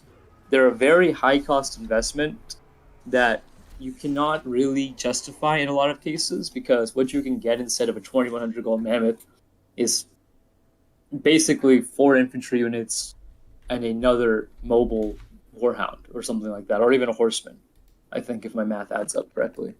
But yeah, they're really good when you want to deal with, if you really want to crump a flank, basically. They have a very large hit pool, which is very nice. And they do have the ability to do a lot of damage. So they're very good against infantry-centric factions, because if it's something like Bretonnia, for example, it's not that great because Knights of the Realm can pin in a Mammoth and wreck it, which is kind of sad. But against other factions that have very, not great morale or very great leadership, they do really well in those situations. Yeah, they do struggle with the cheap archer poke, but if that's not around, they can do really well. And they have decent splash animations, which is nice. That's one of the things that bigger monsters in this game tend to suffer from, is just terrible attack animations, and Mammoths, for once, don't have it. Like, they have really beautiful animations. Yeah, from what I heard, Mammoths were a terror in Warhammer 1, but now they're almost like, people don't bring them that often, so they're not that much of a worry. Yeah, Skirmish is just too good. I would really... Sorry, you go. Sorry, I just think something they should really change in this game is that at some point in armor, you don't do non-AP damage anymore. Yeah. I definitely agree. It's so sad to see Dread Saurians get poked by basic archers just because, they get at least 1 damage in. And it's like, well, 1,000 arrows will do 1,000 damage then. Which, sucks for big units. Zero asked, and we kind of talked about it, but are Ice Wolf chariots ever useful? If you want to waste money, yes. That's about it. They don't offer you anything. Their frostbite is that's the only thing they have going for them. Their attack animations are easily the worst in the game. They can't even beat a normal infantry unit. They'll just get stuck and die. Yeah. And their range, I think they're counted as a 360 for some reason. Even though they only shoot towards you. and they have 70 range, which makes no sense. Yeah, they only have a cone in front of them, which is pretty bad. Do they don't have firewalls moving, I don't think. Okay, it's not listed, but I'm going to go find out if they actually can throw while moving, because if they can't throw while moving, that's extra hilarious. God, if they can't. Okay. There's a lot going on in chat. A bonus mammoth question: Soul Crusher, cheesy or meta in some matchups? I'm believing the answer is going to be meta because he did mention a couple builds where he brings it, but I'll leave that to you, Katam. Yeah, I don't see anything cheesy about Soul Crusher at all. I don't feel like there's much cheese in Norsca's roster. What do you get out? The only cheesy aspect of Soul Crusher is that has damage resistance, but like, so does Bloody Reaver Depth Guard, but no one's clamoring for them to be considered cheesy. Soul Crusher is just a tanky mammoth. Yeah. Which is nice to have. Alright, do these bastards throw while moving? Yes. Yes, they do. It's not listed, but they can. Yes. Perfect. And so far, they have achieved 4 damage value throwing 4 axes into Standing Still Silverin Guard. They have a sizable chunk out of their ammunition bar, and they have acquired 4 value. Yes! No, those are basic spearmen. Alright, so only 40 armor, and they're still just not getting it done. God, I love that unit. It's a very sad state of affairs for them. It's a very sad unit. Okay. Cool. What, Oh, fine, we'll finish up this stuff. There was someone about, asking about, I think it was, Nameless. Ice Trolls, are they good, bad? Should they get buffed? Do you think they're fine? Saltier than you? So Ice Trolls are exceptionally good at countercharging cavalry. Like, they are super good at it.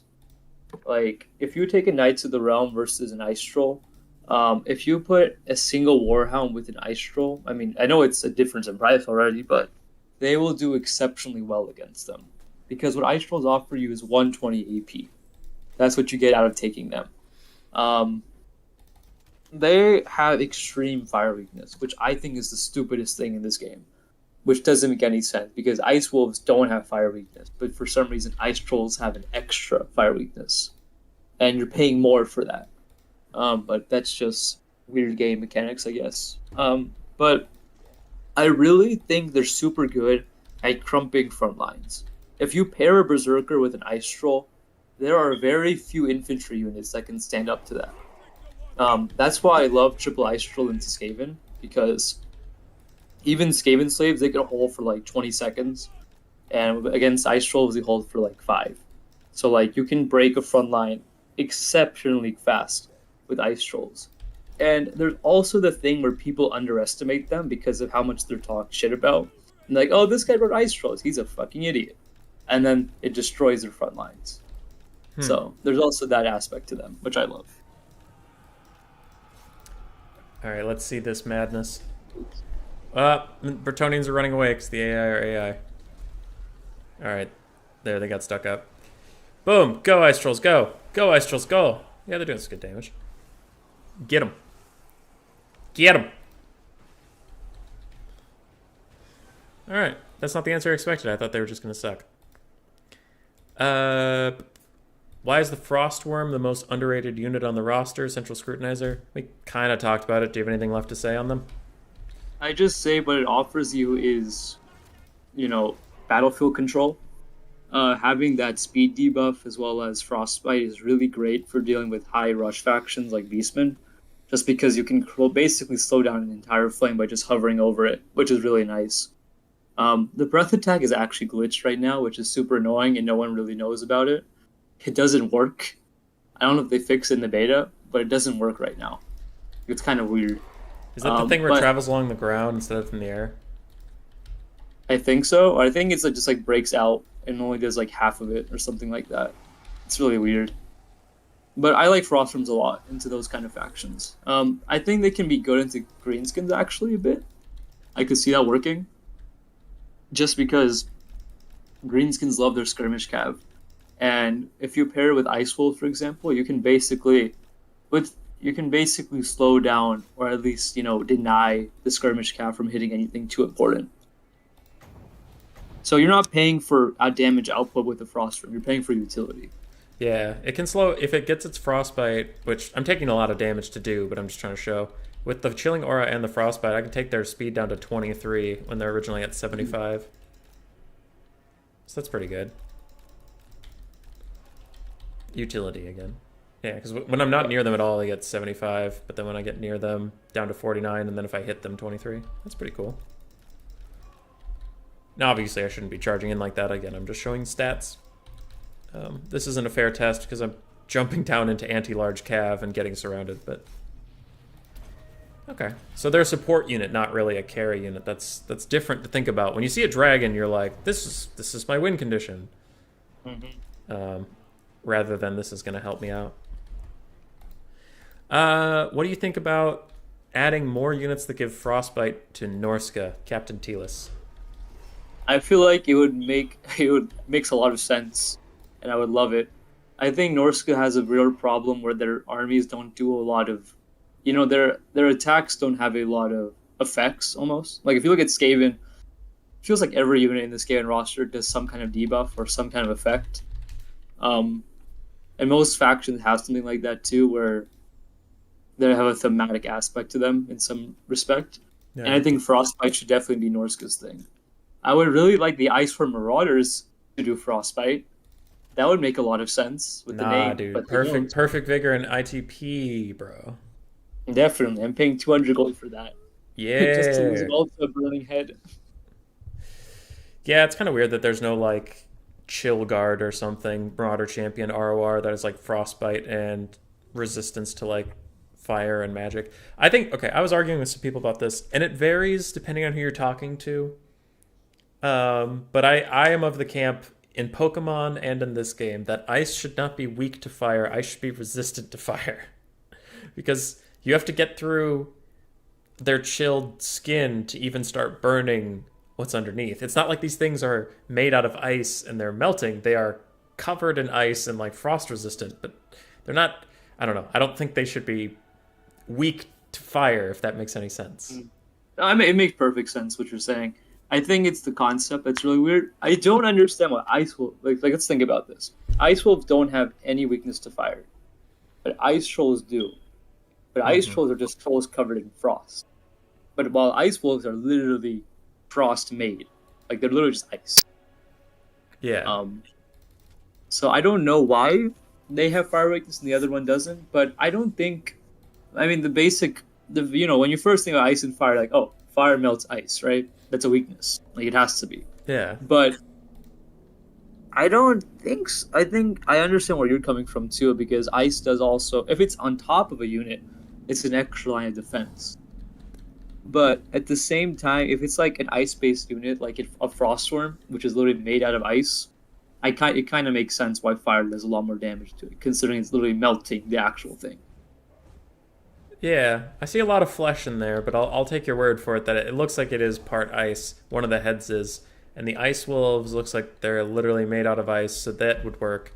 But I do push back against the concept that just because you are good at surviving in the cold means that fire will instantly do more damage to you. It's like no, no, definitely. It would melt the ice off your body and then start doing damage to you. So if anything, you're resistant. Yeah, I could see that too. That does make sense. I also think that you think. Sorry, I was gonna say you think like the ice is almost like a shell kind of thing. Yeah, I wouldn't hate that for the Frostworm either, because like. I would love that because Frostworm does not deserve to take fire weakness. Yeah. It doesn't make sense. Like think about it like throwing a fireball at the Frostworm that's surrounded by literally a chilling aura. Isn't that fireball gonna lose some gusto before it hits the worm?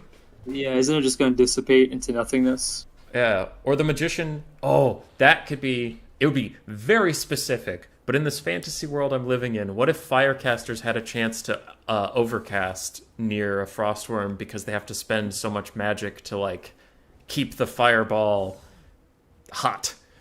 Yeah, basically. Like, they overcharge it, basically. Yeah, that'd be funny. Again, impossible to specifically implement, but just a... fun thought experiment. Because then you would also think a live caster has to overcharge when they're fighting undead. do. Yeah. Yeah. Oh, the things we want. Ice Wolves are kind of cool. Their models, there's a question about this later.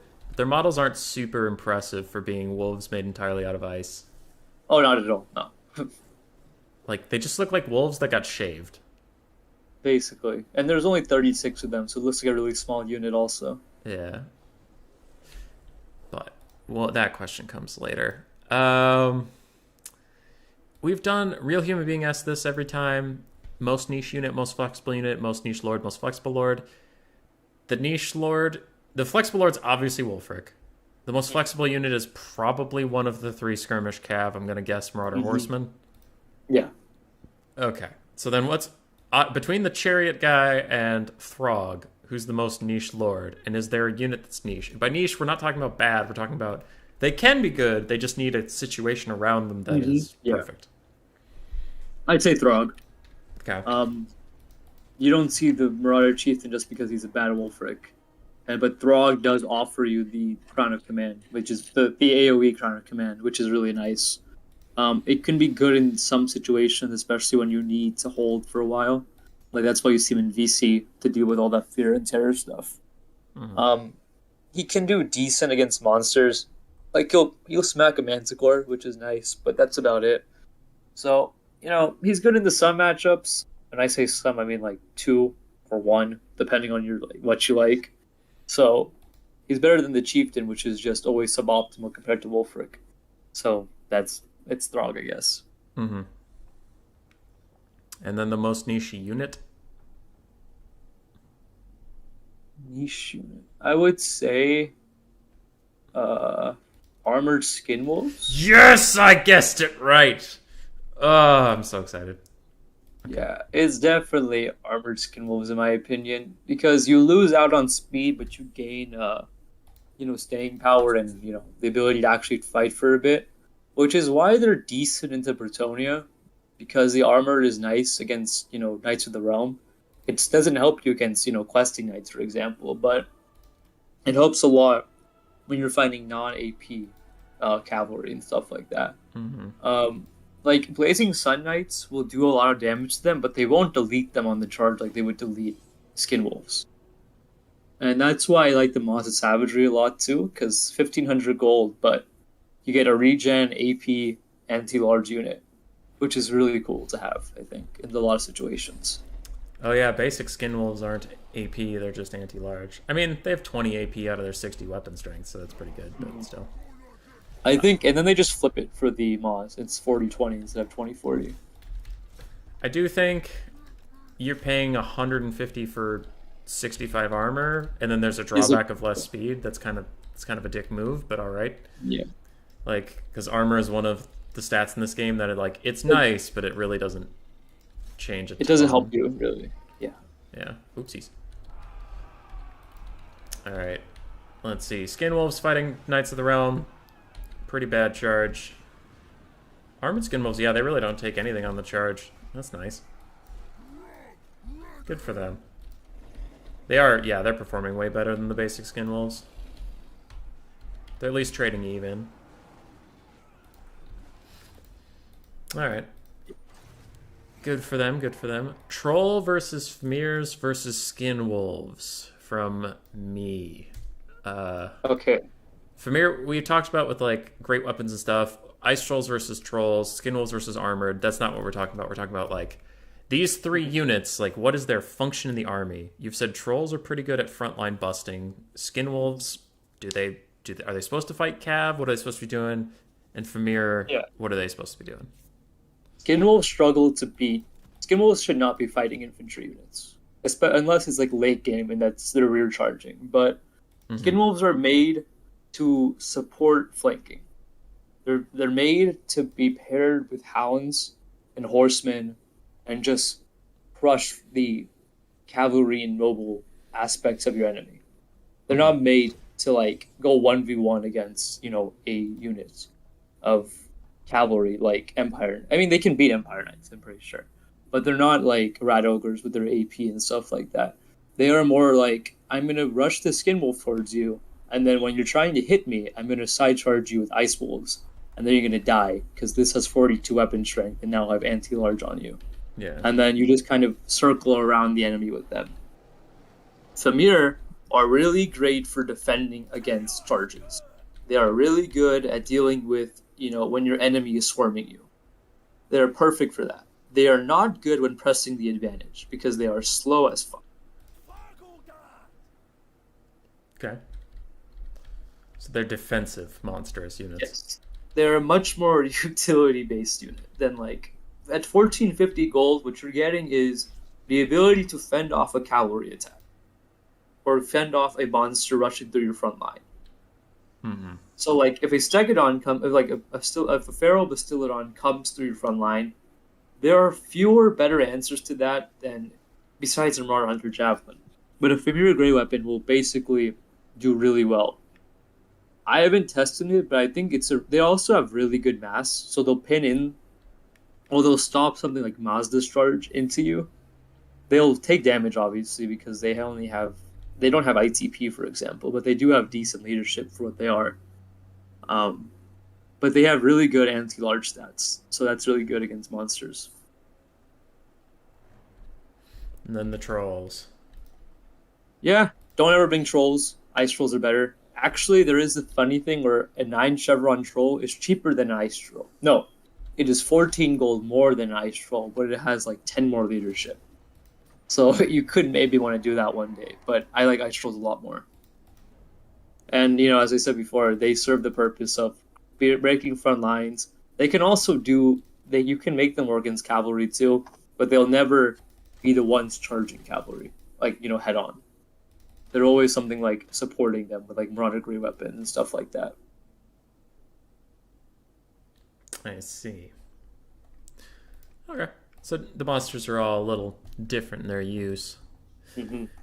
And then, last unit-specific question from me. Should Norsca get a melee cavalry of any kind? Now, obviously, maybe not like Chaos Knights or Heavy Cav, but it's kind of weird to me that they don't even have like a kind of a weird berserker Cav type thing where it's like dual-wielding axes and they run up and just like do a lot of damage but take a lot of damage. Maybe 700 gold, I could definitely see some Illyrian Reaver style unit. Like, really fast, but like, it's made to like, encircle and stuff like that.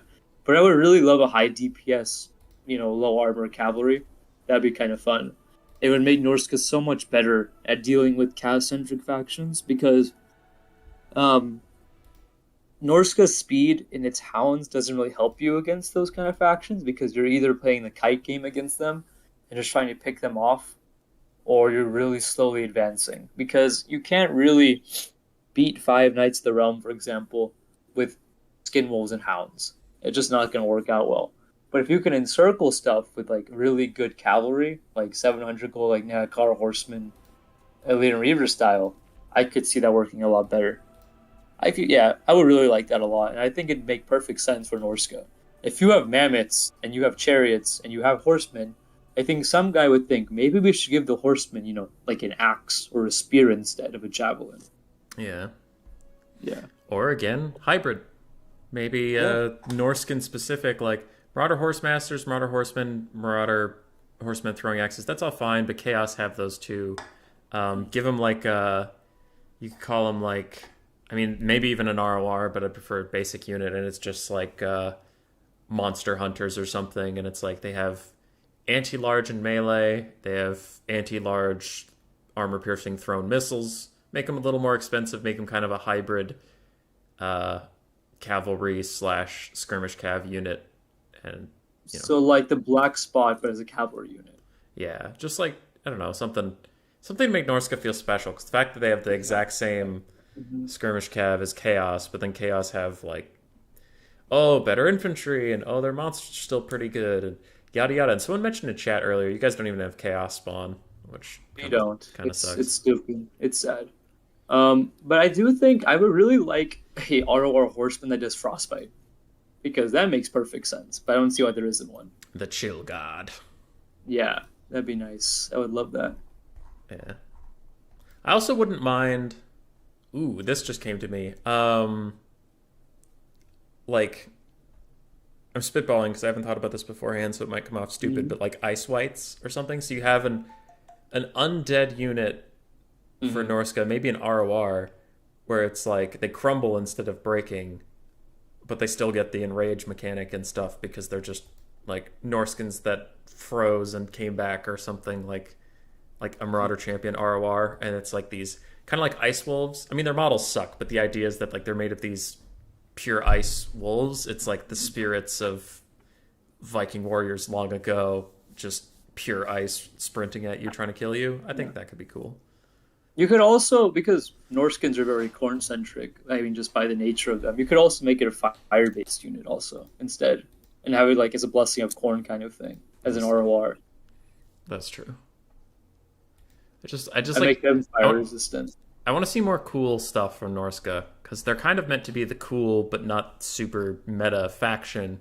But then a lot of their cool stuff sucks. Like Norsca used to be very meta too, like a while ago, like an A-ranked faction, and now it's just kind of fallen to the dumpster. Yeah. All right. Katam specific questions. Then we have memes, and then we have some late entries that I'll save to the end because we should get through all the stuff for people who submitted stuff, ahead of time. Killing Smalls asks you, is Norsca actually at a major disadvantage, or is everyone just over dramatizing the imbalance in the game? I feel like it's almost towards over dramatizing. I feel like there's not a lot of players who have experience with Norsca. When I say experience, I mean they've played it in tournaments regularly, and they've actually tested the faction like a significant amount of times. I feel like at some point, new players have just heard so much bad stuff about Norsca, they've just become attuned to the idea of it sucking, and they just kind of treat it as that kind of faction. It's almost like Beastman again, where like you have very few players have a good understanding of the faction, and everyone else is. It's kind of like Dunning-Kruger almost, where like, oh, I know this faction because I played it 4 times and I know they suck. And there's a guy who's played it like 200 times. Like, I will take this into every single thing possible. Yeah.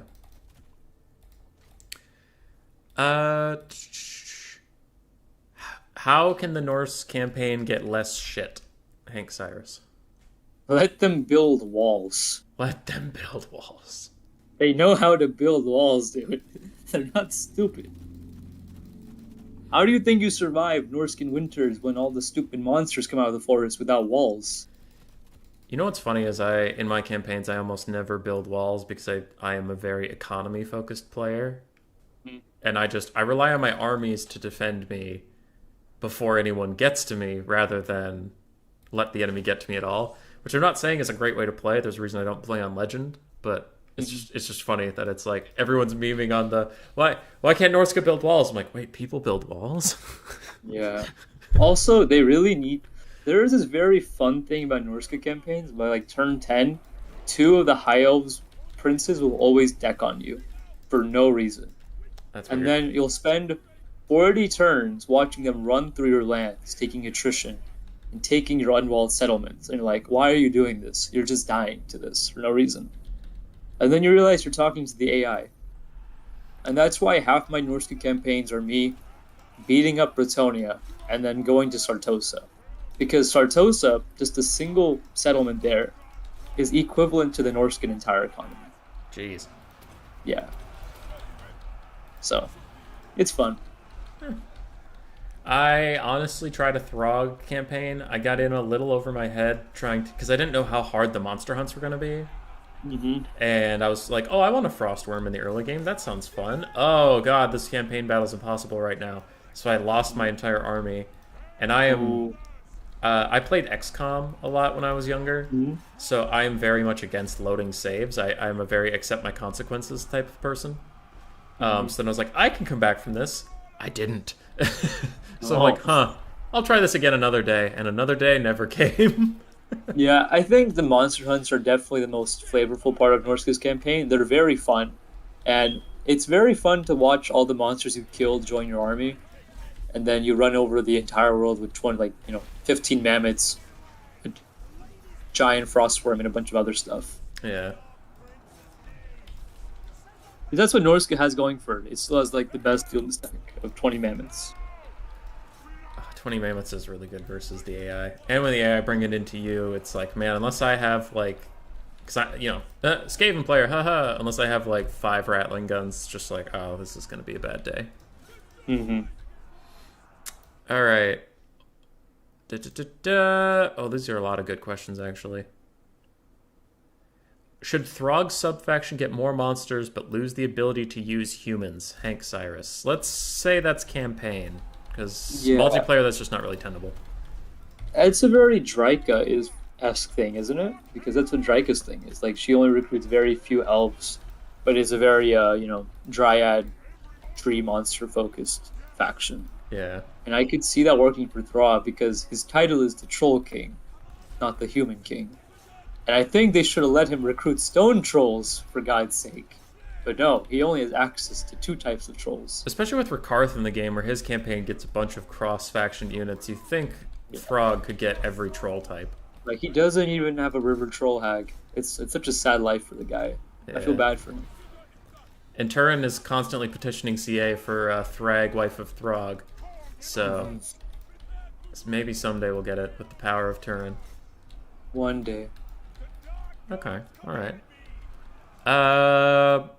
What changes would you want to Norsca? Me.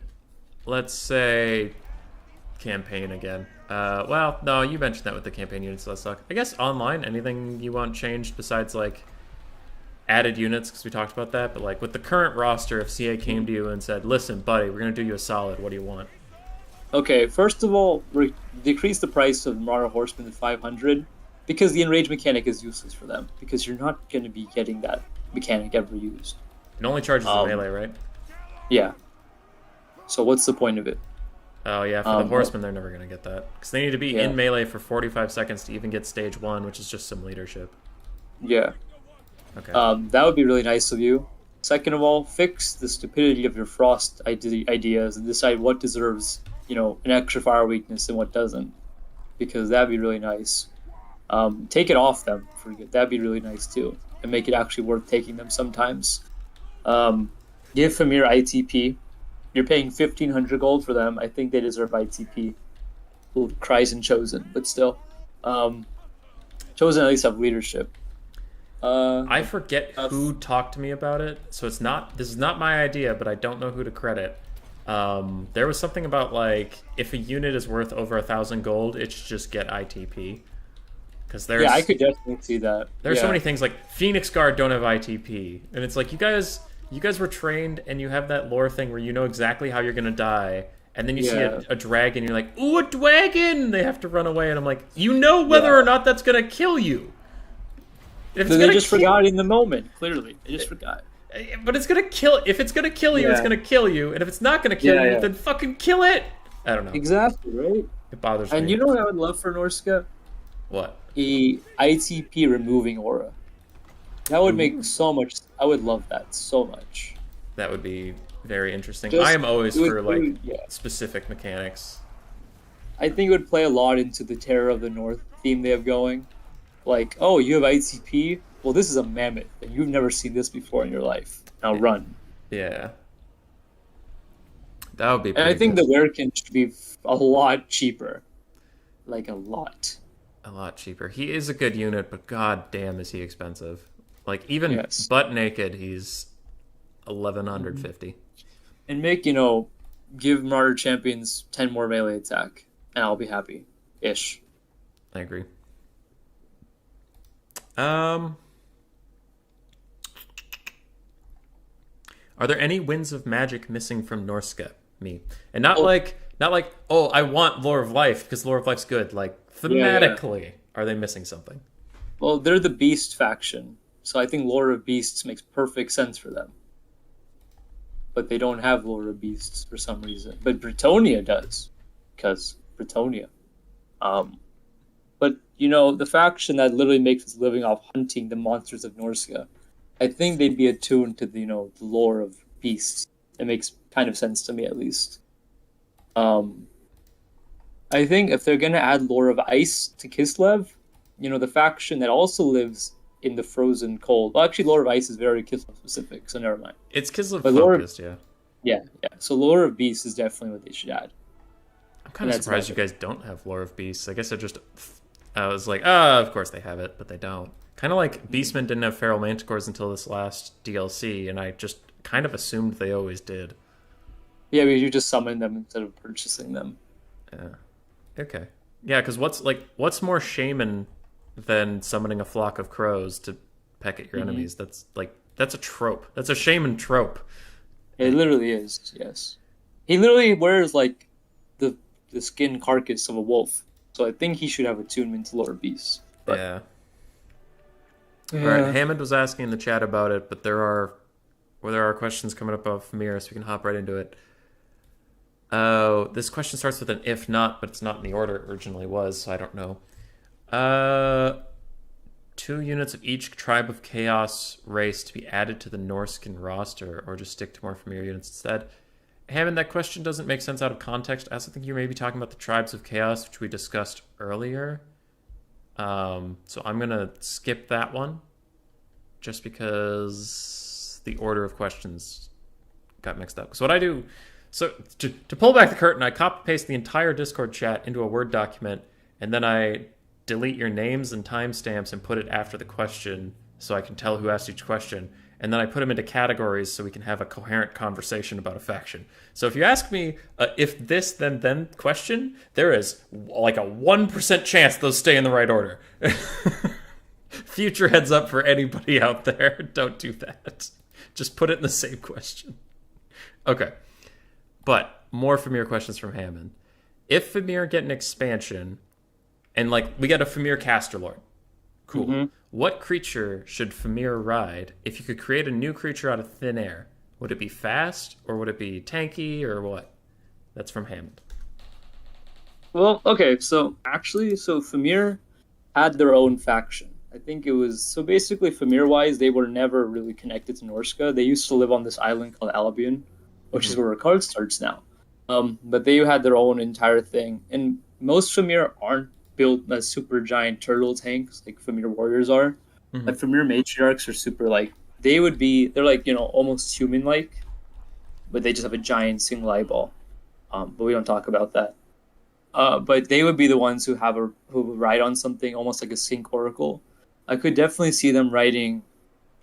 I don't know any kind of. I would say it's almost like a stegodon kind of monster for a matriarch to ride on. It wouldn't be a mammoth per se. It'd be something more like disgusting looking. Like I Yeah. don't know. It would have a lot of poison dripping from its fangs. Bulging eyeballs and stuff like that. Something very Fimir-esque. Because the whole point of Fimir is that they're abandoned by chaos gods and they're more corrupted than others. So their mounts would be really creepy to look at too. Yeah. Almost Jabber Scythe-esque, I feel like, but not Jabber Scythe. I'm just realizing this game doesn't have any like turtle mounts. It's kind of upsetting. Yeah. No one I has mean, a. your Ragnarok spiders kind of look like. No, they don't. I don't know why I thought that. They just remind me of turtles for some reason. Yeah, and like there's crabs, which are close, but Hmm. they're not turtles. They are not turtles. No. All right. And then there was another Fimir expansion question. Should the Fimir race be expanded with at least 2 or 3 more units and a Lord option, or are the slow fish lizards not the best playstyle for multiplayer? That is also from Hammond. I don't think Fimir should be their own faction. They just don't have the diversity to be worth it. But they should But I think CA was right to incorporate the Norsca because just to how close they are in location, but also due to they make sense kind of as both worshippers of chaos and stuff like that. Mm-hmm. Because either you, but I think they should just be more developed inside Norsca's roster with the generic caster lord and stuff like that. Because there's just not enough to make them like a second beastman. There just isn't. Like I don't think there's a single named Fimir in lore. Maybe I'm wrong, but I don't Yeah. think there is. But you would take a couple more Fimir units in the Norscan roster? Oh yeah, definitely. I would definitely like a Fimir Dryarch, for example, to be a caster. I think Fimir should have their Fimir weapons, like the 1300, should just be a lot better to start off with. They should have a lot better options too. Uh, but I wouldn't be I think that yeah, expanding Fimir would be great. I wouldn't be against like Fimir kind of, well, I guess it's best to compare them to the Chokanu that are coming out for Cathay, but like heavy crossbowmen, their bolts are more like ballista bolts, where it's like if it hits Mhm. an infantry unit, it'll take out like two or three before it stops Yeah, moving. That'd be kind of fun. It's like a monstrous missile infantry. yeah, definitely. Dr. Jellyfish asks, is Norsca just worse beastmen and chaos, and why will the answer always be yes? Well, I don't really need to answer that question because I don't believe it's even true. So we're gonna skip. We're just gonna skip that. It's fine. They are the best faction. They are the best. Clearly the best. Jeremy asks, what models would you like to get a visual update? My vote was Norscan Ice Troll, Norscan Ice Wolves. Ice Wolves, a Frostworm would also like to be updated. I think it looks really nice, but I think they can make it nicer. Uh, some other stuff. Yeah, I think that's it. I think graphically the units look decent enough. Katam asks, when will the DLC be for Norsca? And then follows up with never. Actually, I'm like pretty confident they'll get something in Game 3. Yeah, I'm pretty sure they announced that. Oh, Norsca is not finished, and they mentioned it specifically. So hopefully they get something. Yeah. And then Real Human Being asks, when is the Great Maw Herd good in multiplayer? Great Malherd of Bloodfjord is a campaign unit, and they suck because they have they have a bit more than the total health bar of a normal mammoth spread across 4 or 5. So they suck because they just die easily. We're gonna find out today. Let's go. Sorry, I'm just taking them No into problem. a Bretonnian army, and they're gonna die. Yeah. Should Norsca be able to recruit some of the beast units from Beastmen and Warriors of Chaos? That's from Hammond. I think so. Because Norsca's whole thing is building up an entire Chaos army. They're not specifically like, xenophobic to other Chaos worshippers.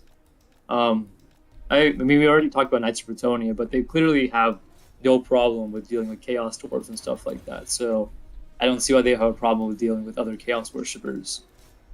Yeah. What factions do you actually enjoy playing besides Norsca? That is from No Cane, No Game. Yeah, Chaos is super fun. Archie is best. I love Archie. Archie's You pretty also, I love Empire's great. I love Wood Elves for full Vanguard Rush. It's always fun. Dark Elves I enjoy sometimes. Krone Hellebron and Lokir. Super fun to bring. Yeah, that's about it for me. Tomb Kings, I'm kind of getting into them. They're fun too. Jeremy asks if they're bad at, if he's bad at Norsca, how does he get better? Losing is the best way, to be honest. Norsca, you have to learn the play style you like to play with. And you do that by bringing different builds every once in a while and just keep testing it against good players or just bring on quick battles too. You'll get lucky most of the time because quick battles isn't that bad anymore, to be honest. But yeah, if you're getting into Norsca, just, I'd say this. Don't watch other people's videos. I think that's something people do way too much, and it puts them into really like limited scope about what they can do with the faction. I think you go out. I know what I've already said about what you do wrong with Norsca in the beginning, but I think making mistakes is how you learn a faction. I don't think you learn a faction by taking someone's pre-build and like, okay, this is how you play this faction. No, I don't think that works at all, to be honest. Mm-hmm. What you want to do is find what you think works really well for you. So do that by losing a lot, taking different builds, testing what works really well, keeping what works really well, and building around it. And the last you-specific question is, if it was your last day playing ever and you could beat one player with Norsca and then uninstall the game, who would it be and what faction would they be playing? F and G. Oof, I would say, that's actually really hard. Okay. Maybe it would be Soothsayer's Empire. Because he wrecked me. He wrecked me a lot in the World Warhammer Cup. But I would love to beat him with Norsca. Yeah, I think. Who else? I don't know, really, to be honest. Never really thought about this question too much. Maybe Zyphos' Wood Elves. But I feel disgusted with myself after because I don't like the matchup that much. Yeah. But yeah, I think that would be it, basically. I don't really see what else. All right, there's a weird question in chat that I'm just gonna skipping that one, Mr. Hyde. Just rolling over that one. There's a bunch of late questions. Some of them we've already answered, so I'm just going to do some quick cleanup. The best build for using trolls, chasing rainbows. Katam and I talked about that. And also, why do stone trolls work but not ice trolls? Well, Katam has talked about how ice trolls can work, so the question kind of falls a little bit flat. And stone trolls have magic and missile resist, which is a huge buff to them. Is there a way for Norsca to kite chasing rainbows? Oh yeah. Yeah, definitely. So we did answer all those already. I was just acknowledging they were asked. What do Norsca do better than the Warriors of Chaos chasing rainbows? I think Norsca's mobility game far outclasses Chaos's, to be honest. I think I think just because the number of what you can bring in terms of horsemen and wolves and skin wolves and stuff like that, it's a very strong chance for Norsca to win the mobility game against Chaos, or just in comparison to Chaos. And I mean, Chaos does have the ability to bum rush really well, but like I think Norsca is built for bum rushing, and Chaos is not because their units are very slow. You know, you have 28 speed, great weapons, and stuff like that. But Norsca has like 34 speed marauders, berserkers, and stuff like that. And their whole point is rushing and rushing. And Chaos plays a lot more ponderously, and like not defensive per se, but it's a much slower game. Mm-hmm. If you're curious about what's going on the stream, there was a question in chat about Skaven slaves versus peasants, so I'm just going to test that unrelated. We'll go to the meme questions and come back to the late submissions if we have time. Why didn't Norsca learn from Dark Elves and introduce some bikini babes? I don't feel much for half-naked men. Hank Cyrus. Honestly, I'm just waiting for that Shield Maiden DLC along with you. I'm pretty sure Valkyria will also indulge you a lot when she gets added to the game. So just wait for that. Also, I just feel like CA just missed out on a great opportunity for that too. Yeah. Is Wulfric a furry? Venge. Wulfric was born with wolf fangs in the lore. Like, that was his chaos mutation, so I'm gonna go with yes. Actually, wait, he actually did marry a Norscan princess, but then he murdered her, so it's on the fence, actually. Maybe it's because she wasn't hairy enough. Maybe. I could see it. All right. Where does Wulfric keep his boat, Hank Cyrus? Where does he keep his boat? I don't think anyone knows, and I think he's killed everyone that did know. So, I guess he would keep it, I don't know, in Zinch's, like, spare room, maybe? I don't know. Neckbet asks, can you tell Katam to shut up? He needs to focus. Neckbet's always been really bad about blaming others for his own mistakes. We've had this discussion a lot in our Discord. It's unfortunate. Zero asks, vampire or werewolf? I choose neither. I don't want to be either, to be honest. Lame. Actually, werewolf. Okay, I would choose, I don't know, because, like, what kind of, like, vampire, like, for Warhammer? I mean, being a blood dragon vampire sounds fun as fuck. Like, that sounds like the best thing in the world. Like, all you do for eternity is just fight people for no reason. Like, there's no, like, weird, like, Lamian shit. No, your whole thing is I get dressed up, I wake up every morning, and I put on this suit of armor, and I go fight the biggest thing near me. Like, that sounds fun. Like, I see nothing wrong with that.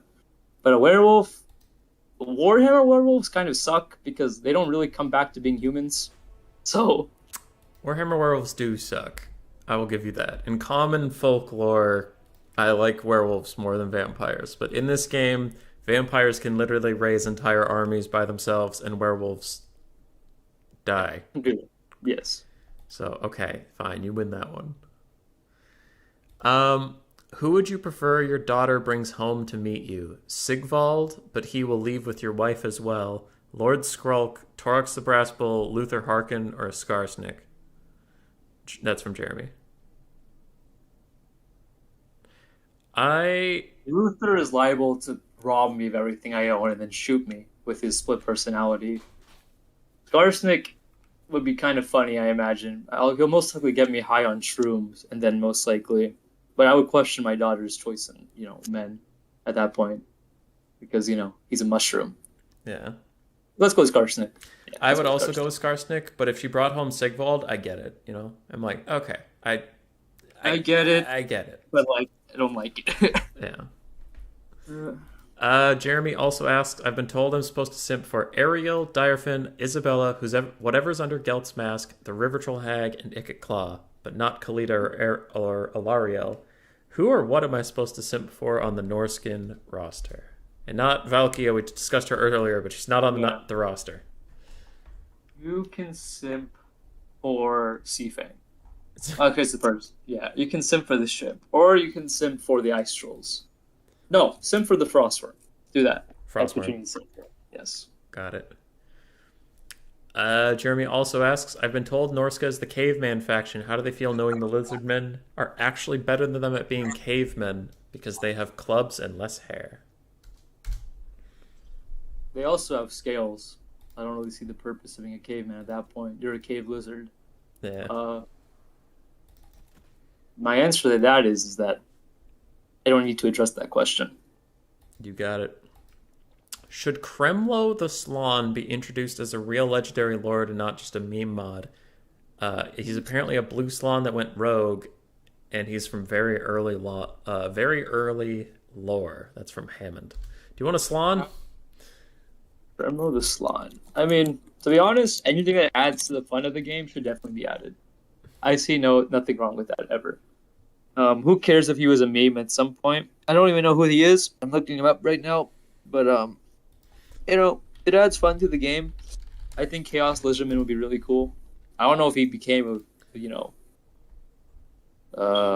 wait, okay, it says he was raised by Norskins. Yes, you should add him to the game. Do All it. right. There we go.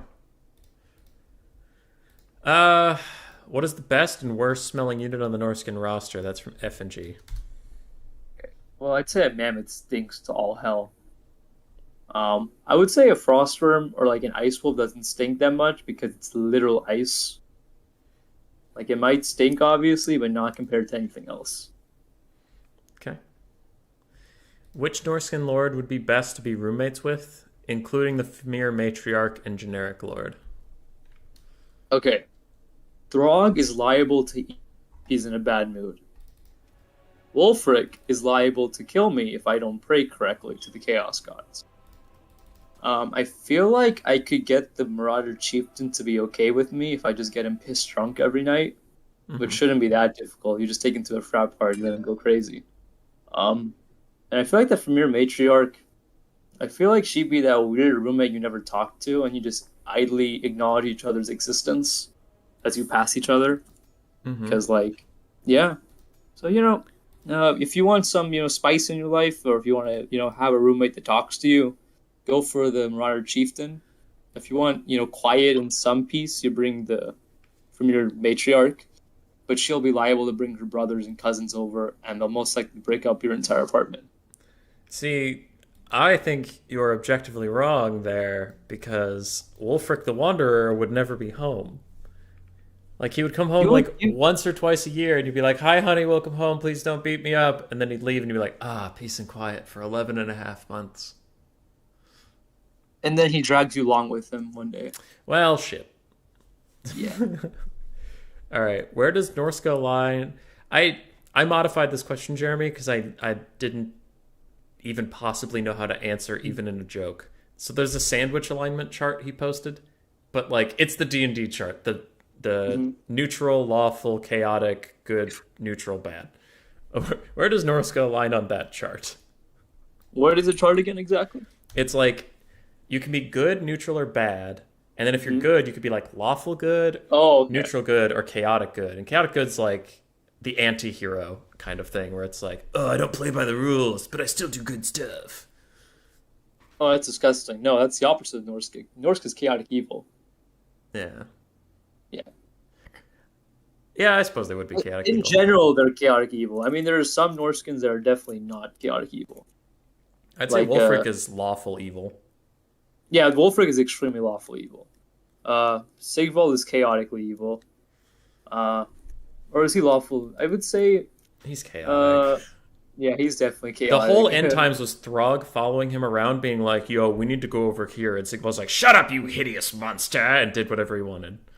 Like, Yeah, he's not very smart. no, And then he's he got pissed on after he died, obviously. yeah, take that. Uh, but yeah, chaotic evil works. There's actually some so actually there are some Norskins that aren't bad.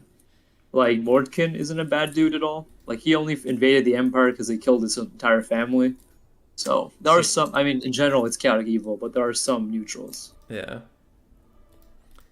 Uh, what sort of leg day do you need to get quads like Marauders? 0. Oof, I don't know, a 40k around all of Norsca. All right. If you don't know the context of this, my server, there's a bunch of people with their names as some form of human boy. There's like human boy no no. There's human boy maybe maybe. There's not human boy no no. Real human being asks, what's the best human boy variation? Oof. Let's see. Let me see. Probably it's probably human boy maybe maybe. Oh my god, those quads are not okay. I just loaded up a Marauder unit. That's alarming. They need to see doctors. It's like a tumor. It's not even a quad anymore. Right? Look at them. Oh my Yeah. god. That's upsetting. I wish I hadn't seen this today. Wow. Okay. Honestly, yeah, let's go with human boy, maybe. Yeah, Hammond. Congratulations. Drink every time a Norscan unit is bad, F and G. How messed up would you be by now? You'd be 20 shots in and most likely being dragged to the ICU immediately to get your stomach, purged. Goddamn right. Yeah. Alright. Why does Katam have a bigger dick than Wolfric? Deadly Bunnies. At this moment, I would like to appreciate my sponsor, Condom Wolves, brought to you by Turin Stream, because that's the only thing that can handle my erection. Thank you very much. Goddamn right. And this one has no context. Flying Taco asks you onions. That's all it is. Onions. Just onions. Yes. Got it. All right. And some of the late questions that I didn't have time to put into a category because I saw them 10 minutes before this interview. Butcherbird asks, are you a masochist? No. Okay. Hammond asks, do you have any alternate accounts? I used to go by Shadow of Nagarath when I first started playing this game, and I was like, wow, that is a mouthful. No one will ever call me that. And so I chose Katam instead. And I've been that ever since. That's And fine. I've never had an alternate account before. Hammond asks, Human Boy and his many alts have had enough of XMT Way's attempts to overthrow his server, so Human Boy and his alts poison all the Way's alts. However, they get confused and poison the entire XMT clan instead. As a member of XMT yourself, you have the antidote, but it can only save 3 XMT members. Who do you save? Well, that was a lot. Yeah. Oh my But god, why would you ask me that? on stream recorded. What 3 XMT members do you save? Good luck with that, or just pass. It's fine. You could save yourself. I don't know. Self and See, Falcon. Okay, here's how we do this. We save Ducky first, okay? Because that guy's gonna be a doctor, and then I make him make more of the antidote, and then I can just avoid this entire question. Killing it. Yeah. Yeah, killing it. And then the last question for today isn't even a question, it's just a bunch of swear words. It's Hammond asking, why the fuck you lying? Why you always lying? My god, stop fucking lying. I know it's a song I mean, lyric, he caught me. but Yeah, yeah. he caught me. I mean, I do have actually alternate accounts. I would just want to tell you about them. Yeah. One is Falcon. Literally. This is just Katam is your Smurf account from Falcon because you don't want to lower like your elo, but you just want to Of play course. Norsca. Yeah. All right, that's all we got for today. We had a good stream. That was a more in-depth conversation about Norsca than I thought it would be. Looking at the questions within the first couple days that questions were asked, it was a lot of just like, why does your faction suck?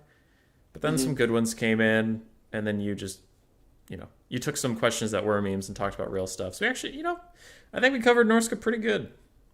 I think. Well, Thanks for having me on. It was great. Enjoyed it a lot. Yeah, thank you for coming on. It was excellent of you to do so, and you gave me over 2 hours of your time today, which is very nice of you. No problem at all. All right. Well, See you, my dude. see you, man. Take care. Alrighty. For everybody, that was Katam. Now I'm going to go on my Discord right after this and post a poll. Now, it's not going to be the biggest poll because there's only 3 factions left. I believe it's Dark Elves, Dwarves, and Beastmen for our next interview. But still, first one to 15 votes over there will be our next interview. Anything else to cover? I don't think so. Katam did great. This was a great interview, and I actually learned like 3 different things about Norsca. I really actually like not a meme at all. I want to go try the double Manticore Frostworm after I'm done with this stream. That sounded pretty tight. I missed the start of the stream. Did Catan sing Baby Don't Hurt Me? I don't think you asked that question this time because I don't remember deleting it, but it wasn't in there. And who is Katam? Katam is a very good Norscan player that's been around the scene for a while. He's probably the best Norscan main I can think of. Yeah, probably is. Because, I mean, if you're being disingenuous and you go, well, take, like, Falcon at his height and put him on Norsca, maybe he can beat Katam, but, like, Falcon's not a Norsca main. He's just, like, an insanely good player. Like, he micros really quickly. I think Katam's knowledge of Norsca might be the best in the game. Anyway, he was just a nice dude. What is a Katam? Katam is a Texan. Why is Katam? People need Norsca. Alright, I'm done answering your silly questions. I will go post the poll. You all have a fantastic day. I'm done with you.